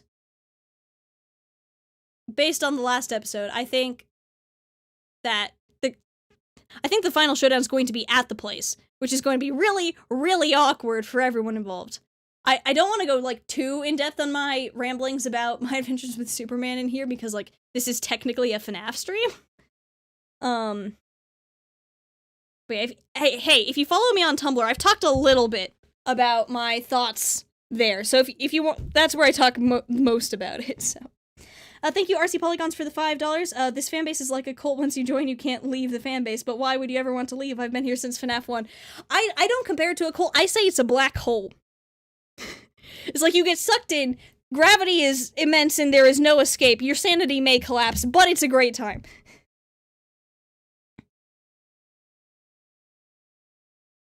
Well, you gotta remember, nothing like FNAF has really been done in the horror scene at the time. Most horror games involved at least some movement, but Scott was like, nah, too much effort. Yeah, like, honestly, it's very impressive what he pulled off.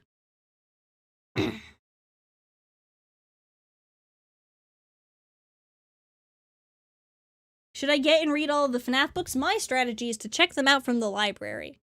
But yes, you should read them all. They're good. I like them.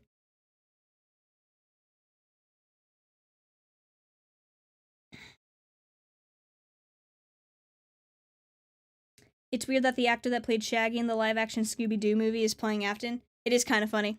Yeah.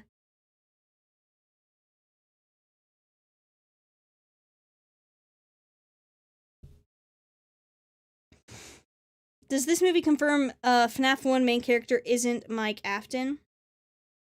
I don't think that's what it's saying at all, necessarily. Because the thing is, like, this movie seems to be a different continuity. So I think that Mike in the games is Mike Afton, but I think in the movies he might not be.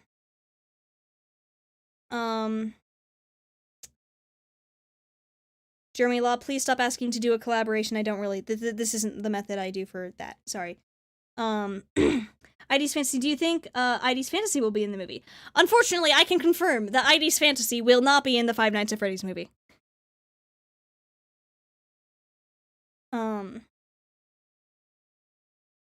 I can't wait for Charlotte to die at the age of 3 on the big screen. Oh boy! Rest in peace, Charlie Emily.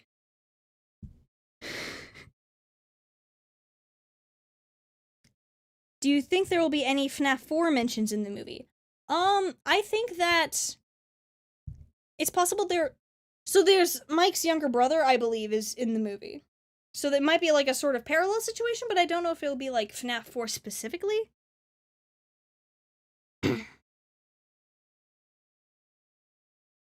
you think the movie continuity will run more parallel to the games or to the books? I think it'll be like a mix of both sort of deal. Because I think it's going to like pull elements from the books, because with the way the books work, that it's more story focused.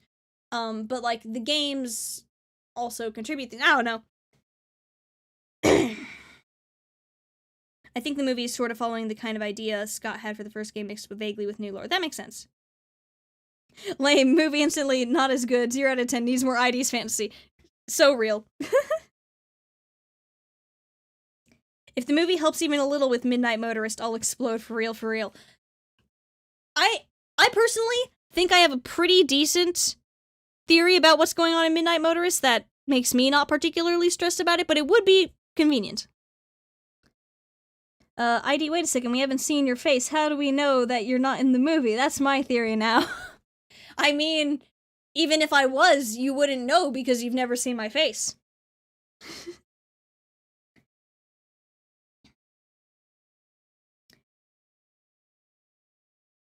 Parallel doesn't equal canon. The question that Scott needs to clarify is what's canon, what's parallel. So the thing is, things can be canon and still be a parallel. But also, everything is canon. So the way Scott uses the term canon is a bit different from the way most people use it. So when it comes to Five Nights at Freddy's, all the books are canon, but they're a different continuity. So they're still, like, the world building and mechanics are the same. There's a lot of overlap. But the continuity of events, the exact things that happen, are different between the different worlds. So it's all part of the FNAF canon, but then there's, like, the game continuity and the book continuity, now the movie continuity. I'm pretty sure that the shirt in the movie is just a fun reference, not an actual lore thing, just a fun Easter egg. Yeah, that's what I'm thinking as well.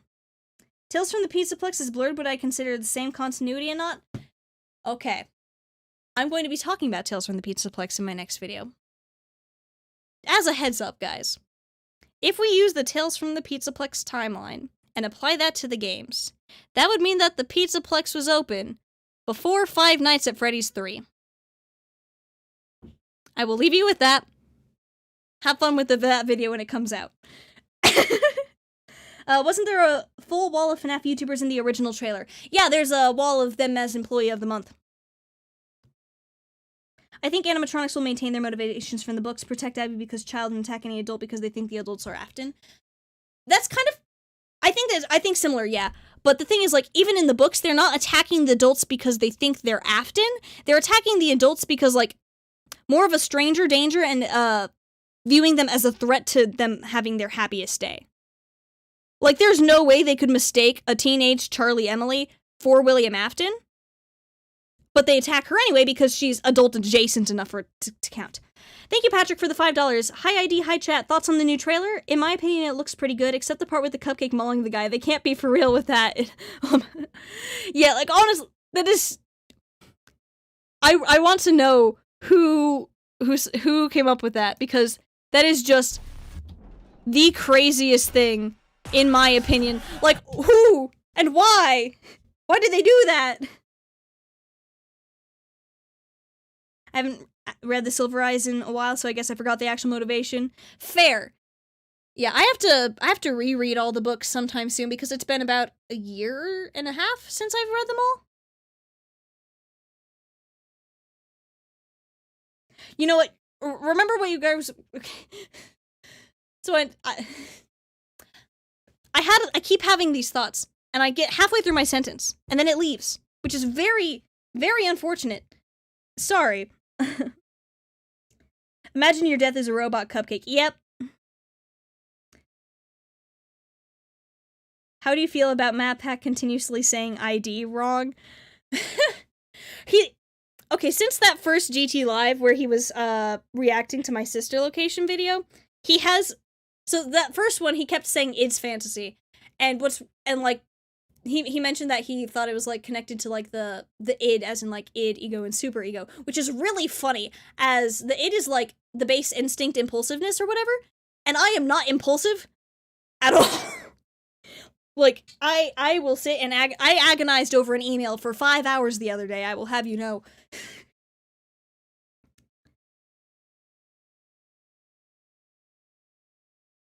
But, and then in the second stream, Ash is like, wait, I thought it was ID. And Ash is correct, it is ID. And then in the lead up to the actual, like, live talkback stream, he's like, okay, so is it ID or is it id? And I'm like, it is ID. And what's really funny is he got it correct when he mentioned me in his, in part 4 of his Five Nights at Freddy's timeline videos. He said ID's fantasy there, if I remember correctly. But then in the stream, he kept saying id, and it was really funny. What does ID stand for? Identification, technically, because, okay, ID's fantasy lore here. So basically, my, the character I use as my avatar is an OC of mine, and when she was, like, 9 or something, she had amnesia, and the only clue she had to her identity was a broken ID card that had, like, her picture, birthday, and the words name and ID on it, so being a 9-year-old child, she started calling herself ID.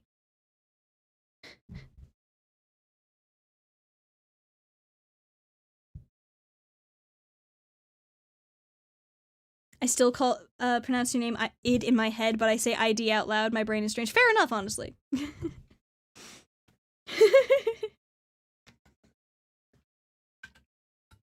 yeah, I will take any excuse to talk about my OC. Her actual name is Crystal, by the way. She's a Pokemon OC. She's a Ditto hybrid. She doesn't shapeshift, though. She just copies genetic code.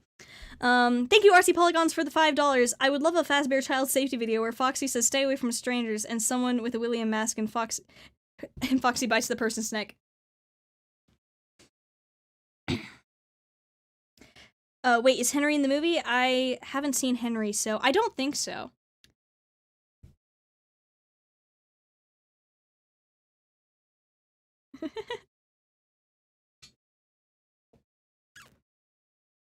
Cool ID lore, but where's the part with the Fazgoo? Okay. Okay, so technically speaking, Fazgoo would be sort of connected to Crystal's lore, solely because she's a... So this character is a dimension traveler, right? And what I do is, when I get interested in some fandom or whatever, I just yeet her at whatever it is. So I have yeeted her at FNAF. She randomly teleported into the FNAF 1 office in the middle of, like, the nights, and she and Mike both screamed for entirely different reasons. So technically speaking, there is a connection to Fazgoo there. Fazgoo is pink, Ditto is pink goo. Yes. Not wanting to shut up about OC lore relatable? Exactly.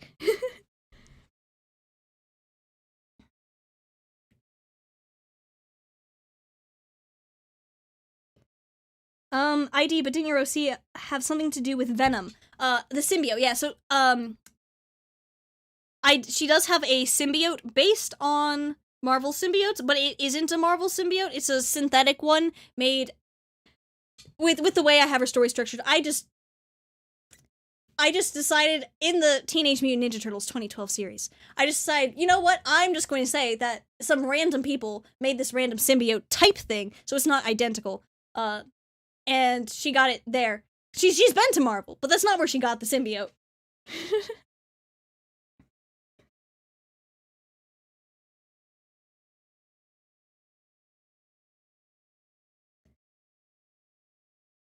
Crystal is robot child, I'm calling it. She is not a robot child. I can say that much. She is a lot of things, but not robot child. So the symbiote is not a Clintar. Correct.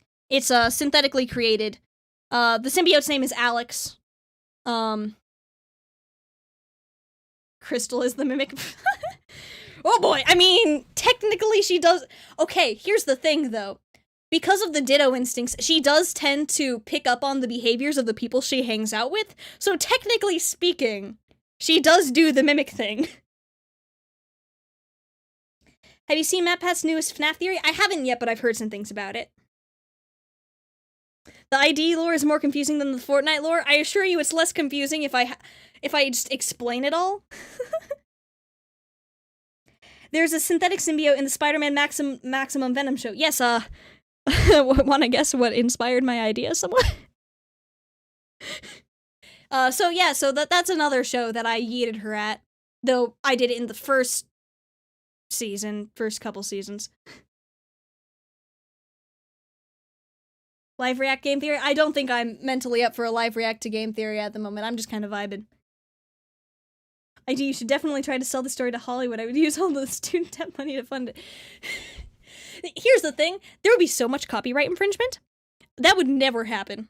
There would be no way that the rights for every single thing would be able to overlap. Like, maybe if I would, like, do something on my own.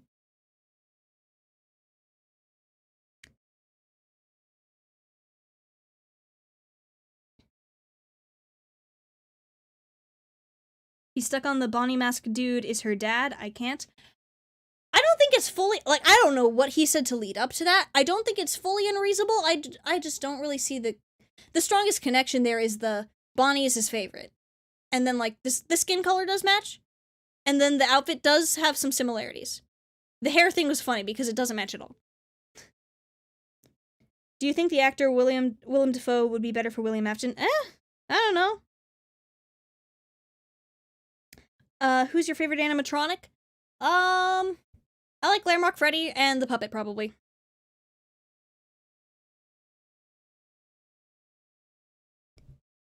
I have 2 OCs that I just throw out a bunch of fandoms. My profile picture Banshee and a shape-shifting energy manipulating alien called Azara. Both have multiverse traveling powers. Valid. I feel that.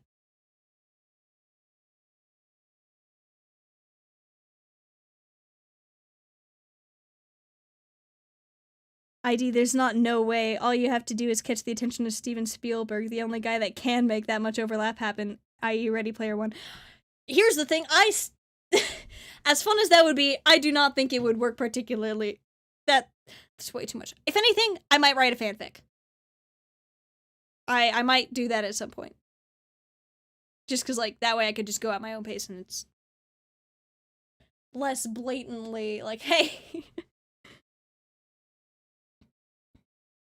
I hope that if Michael Afton is Michael Schmidt, that they show the FNAF 4 minigames, but a frame as though it happened to Michael. Then after the bite of A3, it cuts to the bully, then Michael. Oh, okay. So, like, sort of, it leads you to believe that it happened to Mike, and then it's like, actually, Mike's the one who did it. That'd be interesting.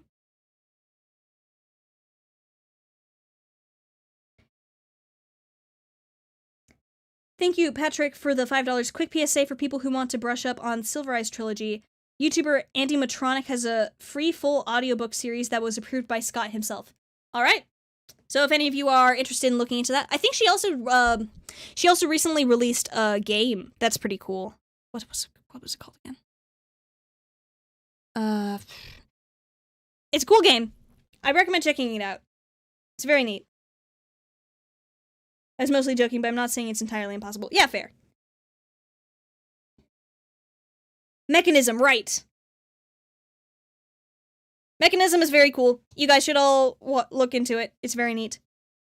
Thank you, RC Polygons, for the $5. I want to see height difference between Baby and Mike in another movie since she's 7 feet tall.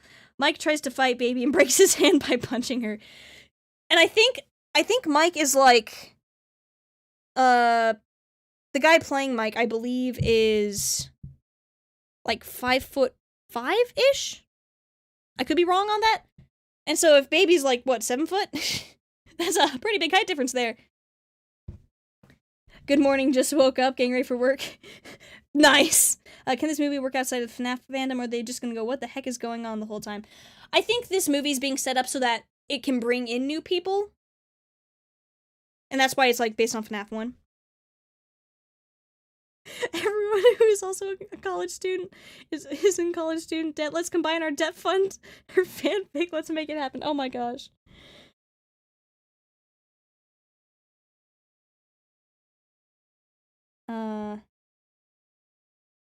Josh Hutcherson is 5'8".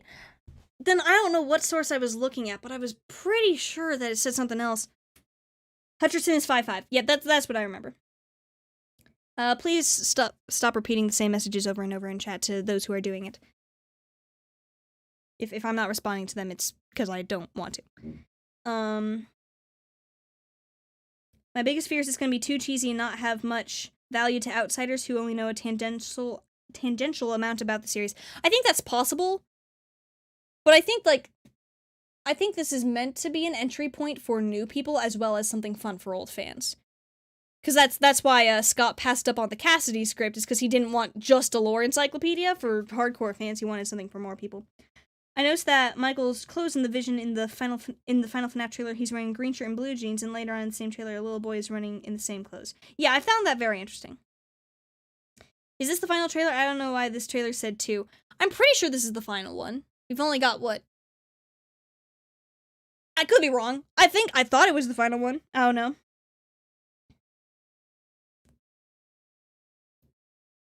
I want to go to sleep, but I want to keep watching. What do I do?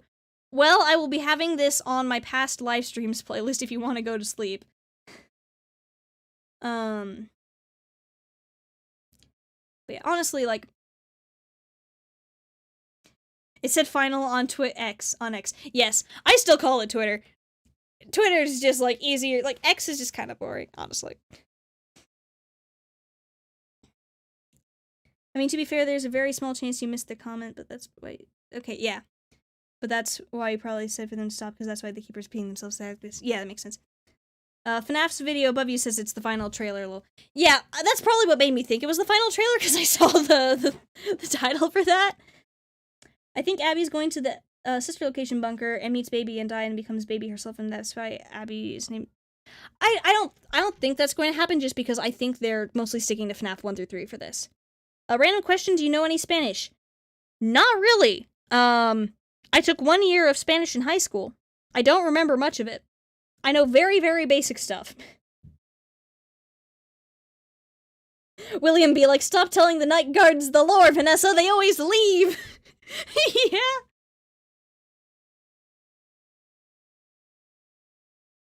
I feel like Abby will probably survive. Yeah, I think so as well. Thank you, One Nulls for the $5. Hi. Hello.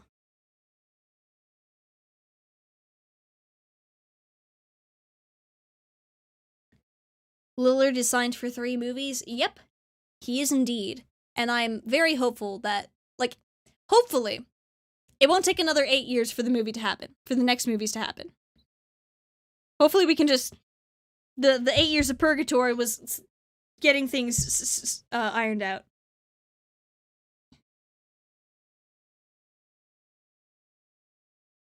To be honest, FNAF doesn't have much of a following as a horror series anymore. I think it's fair to say most of us stuck around for the lore and mystery, so I'm wondering how they will leverage that.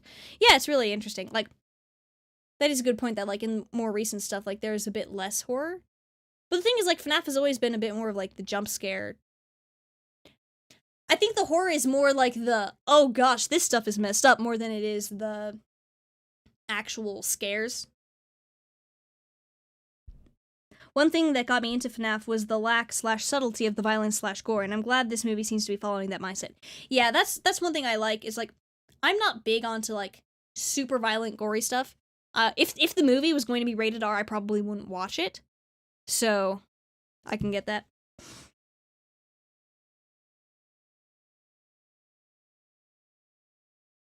FNAF 2 could be a bit because of the writer's strike at the moment.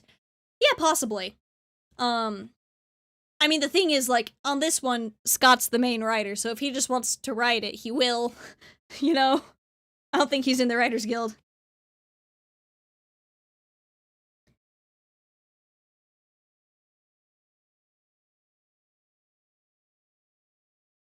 Well, they shot this in 2 months, so... Yeah, it's amazing. Like, they started filming, what, in February? And now the movie's coming out in October. It's crazy.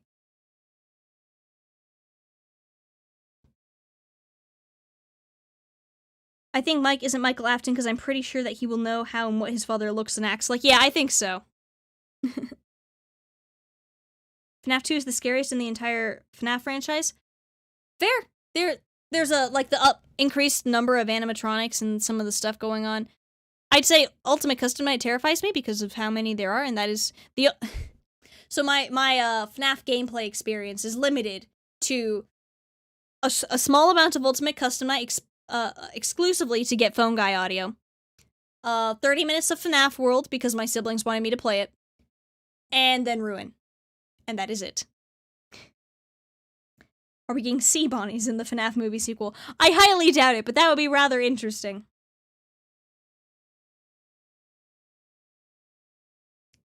I don't know, FNAF 1 or FNAF 4 has the best atmosphere. Yeah, I think I would agree there. Well, of the first chunk. My favorite games are probably Sister Location and Security Breach. Do you want to see how they do Mangle? Because that could be terrifying if done right. Yeah, I would really wonder, because they're doing, like, actual animatronics for this movie. So if they did Mangle as an actual animatronic, I would be really interested to see how that would work.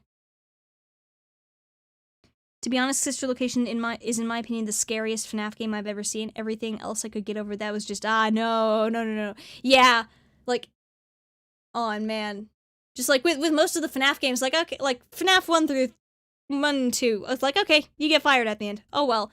FNAF 3 is like okay, location burns down, but you're presumably fine. FNAF 4, I mean the crying child dies, which is kind of just a bit unfortunate. But like. It's there, but then like Sister Location, the guy you're playing as, in like, it's cool. I like it. FNAF 4 is terrifying though, based on like the designs and the oh you have to listen and then the jump scares are loud. Imagine if they repurposed the animatronics in the movie as park attractions. That would be wild.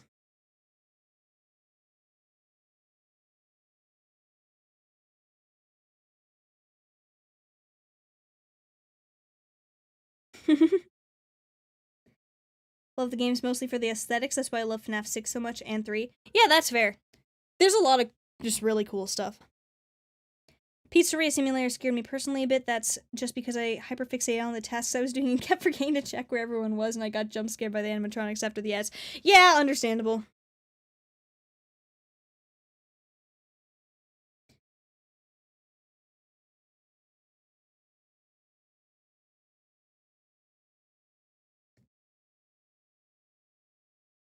I'm still mad they didn't follow Scott's art style when developing Security Breach. Fair. I think Security Breach is pretty cool, but like, I don't know. And it's also like translating a 2D image into a 3D model can be a little bit difficult because like there's a bit more flexibility with 2D than there is 3D, I think.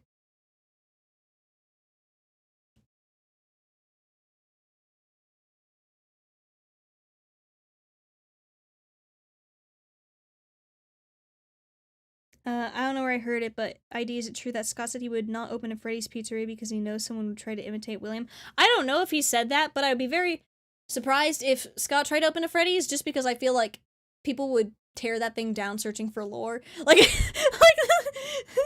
this thing again. Why did I catch you watching the insert? We're watching this again because I think it's funny. You know the beef we have with this dude? This is what happens if an actual Freddy's gets made. Take all the pizza ovens, my guy, looking for clues. This is why Scott hasn't made a Freddy's. We have to replace him because he literally I don't know how does he lift? Your task is to make sure he doesn't get eaten. This would genuinely happen. What am I paying you $3 an hour for? So. Yeah, so I get the feeling that's what would happen if Scott were to ever make an actual Five Nights at Freddy's location.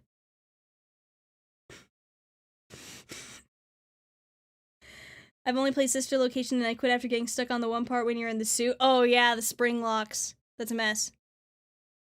He says he wouldn't because he thinks some fans may go too far and try to recreate the events of the game. I would hope not. That involves child murder.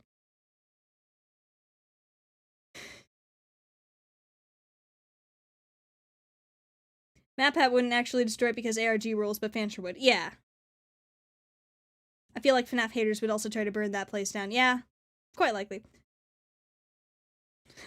What am I paying you $3 an hour for?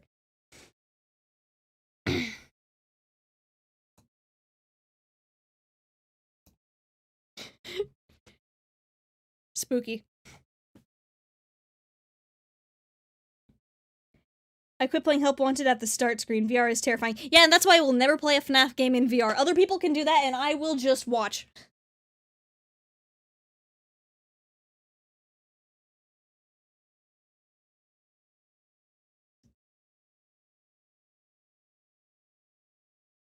Is anyone else really wanting a Ruin Part 2? I'm not thrilled about the next piece of the story locked behind the VR headset cost.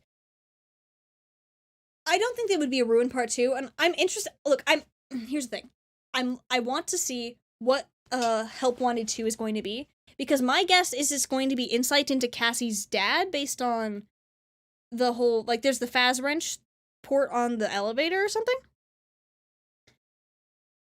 And I want to see what that is. The issue is, like, with the VR games, there are less people playing it, so less things get found. So, like, stuff like the It's Me Easter egg is, like, less noticeable.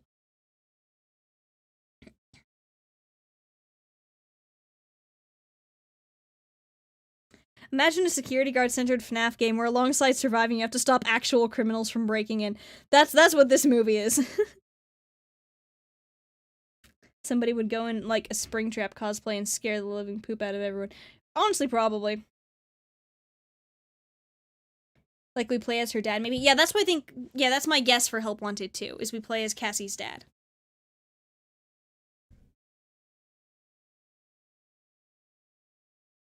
I feel like a real-life location would work best at somewhere like Universal, make it a ride or an attraction connected to an actual restaurant. Yeah, I feel like that could work if it was, like, at a place, like, as an attraction at, like, a theme park or something. I think that would be interesting, but there would still be the risk of, like, people tearing that place down for clothes.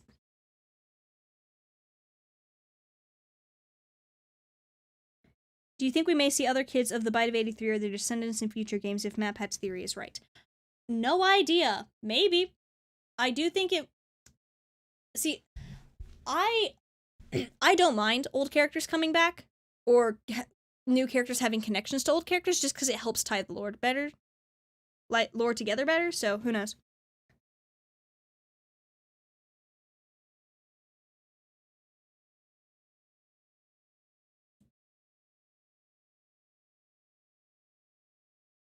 Henry versus William boxing match, who would win? Excellent question, no idea. I would like a glitched attraction style Universal Studios escape room. Yeah, I think that would be cool. Have we been rewatching the trailer for 2 hours? No, I've mostly just been paused on various screens and talking to chat and just sort of clicking around when it's relevant. So, like, Freddy. We're gonna sit on this screen now.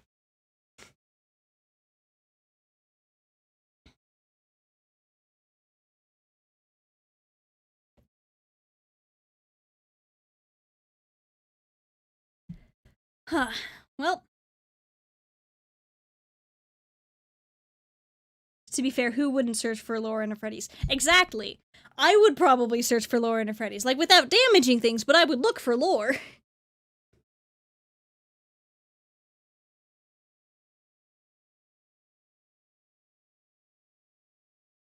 Huh. We've been chatting for an hour. I'm honestly surprised I've stayed this long. My ADD is not compatible with live streams. Don't matter who's streaming. Fair. Usually, here's the thing, right? So you guys are all probably very aware of how fast I talk. I think that might have some connection to, I watch pretty much every YouTube video on 2x speed, because when I was in high school, my parents had a time limit on my YouTube on my phone. So I could only watch 1 hour of YouTube a day. So in order to watch as much YouTube as I possibly could, I watched every video on 2x speed. And so now I can't handle if a video is less than 2x speed, because it's just not enough information.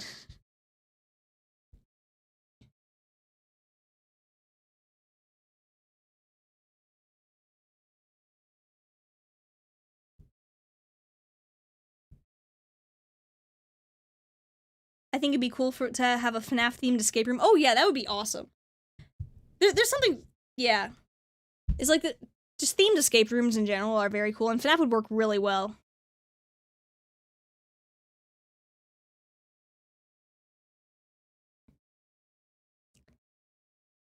What if Cassie's dad is Jeremy from Help Wanted?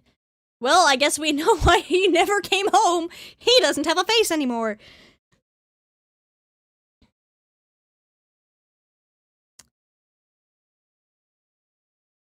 Sometimes 2x makes the audio glitch for me. 1.75 never seems to, though. Interesting.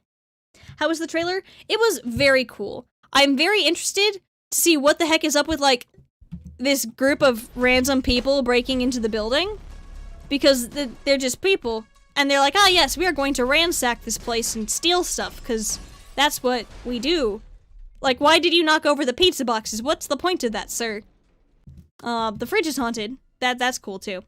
Thank you, Patrick, for the $5. Friendly reminder that there are FNAF cosplayers in universe. And also furries. Are you per phone dude in FNAF 3? Can't imagine what they did after security breach. Crazy.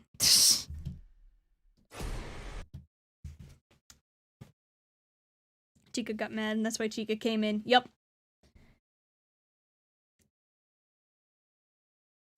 Honestly, I kind of miss the Chuck E. Cheese animatronics. I like the Chuck E. Cheese lore is...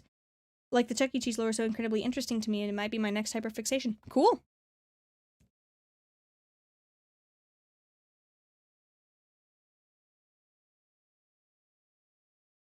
That trailer was super cool. The most hype part is that Springtrap suit. Yeah, like... And this movie's gonna be 3 hours! Like, I'm very interested to see how they make use of William Springtrap in this. It's been several hours and I'm still internally geeking over the Scream knife wipe reference. Fair. I so hope we get FNAF-themed movie meals, like popcorn buckets shaped like the animatronics and actual cupcakes. That would be awesome. I don't know if they do that, but that would be very cool. I want Shadow Freddy in it. Oh, God. See, here's the thing, right? On the one hand, this is probably going to be like an introduction to the lore for a lot of people. So I think there's a limit to how much I do sorry. I do think they'll want to like explain how some things work.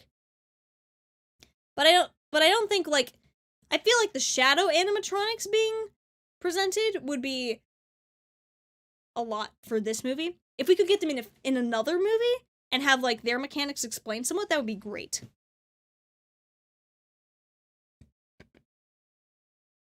How much do you want a cameo in a FNAF movie? I think it would be very awesome. The thing is, no one would know it was me cameoing unless I cosplayed as myself.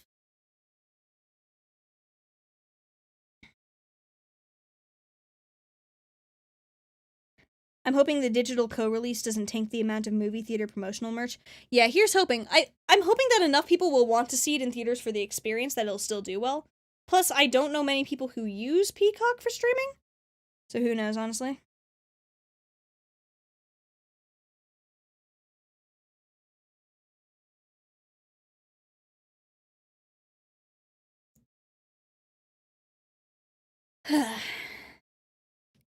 ID, will we have a stream like this for the movie? Please, I'll bring cookies and someone else can bring milk. Here's the thing, like, this, I think I can get away with because it's just the trailer, and even then I tend to get hit by copyright claims after the streams end. There would be no way I could do one reacting to the whole movie. Let's see. What animatronic do you find the weirdest? Good question. No idea. All of them have, like, weird things going on with them. So, I got the milk, guys. Bro, the movie's not gonna be out for 2 more months. The milk's gonna spoil by then. Thank you, RC Polygons, for the 5. Joke idea, the 3 hours is made up of an hour made up of the real movie, then the other 2 hours is just Will dancing like Glitch Trap did in Help Wanted. That would be really funny. Alright. Well, it's getting late, so I think I'm gonna wrap up soon. Is there anything you guys want me to get to real quick? Because now is your chance. How did the cupcake get on his face? Bro went no clip. It jumped, I guess? How long have you been streaming? About, over 2 hours? If I come face to face with Chica in the kitchen, I'd pull a map hat, lift the stove, and bully her with it. Fair! I'm just upset that my local movie theater seems to think the movie is going to be lame or going to flop. They aren't even advertising it, no posters, no trailers. Weird. Interesting. Do you think you'd be able to beat all the FNAF 1 animatronics in a fight? No, I would probably just die on the spot. Thoughts on the animations of the animatronics? I don't think they're animations. I think that these are just, like, as far as I'm aware, these are just actual animatronics. Cameo idea as a shop pawn's Pans over the pizzeria, a Ditto sticker is spotted on the table. If there's a Ditto sticker on the table, you know it's me. Face reveal? No, not planning on it. Thank you, Patrick, for the $2. We do see Cupcake jump scare in FNAF 4, so it's real. Fair enough.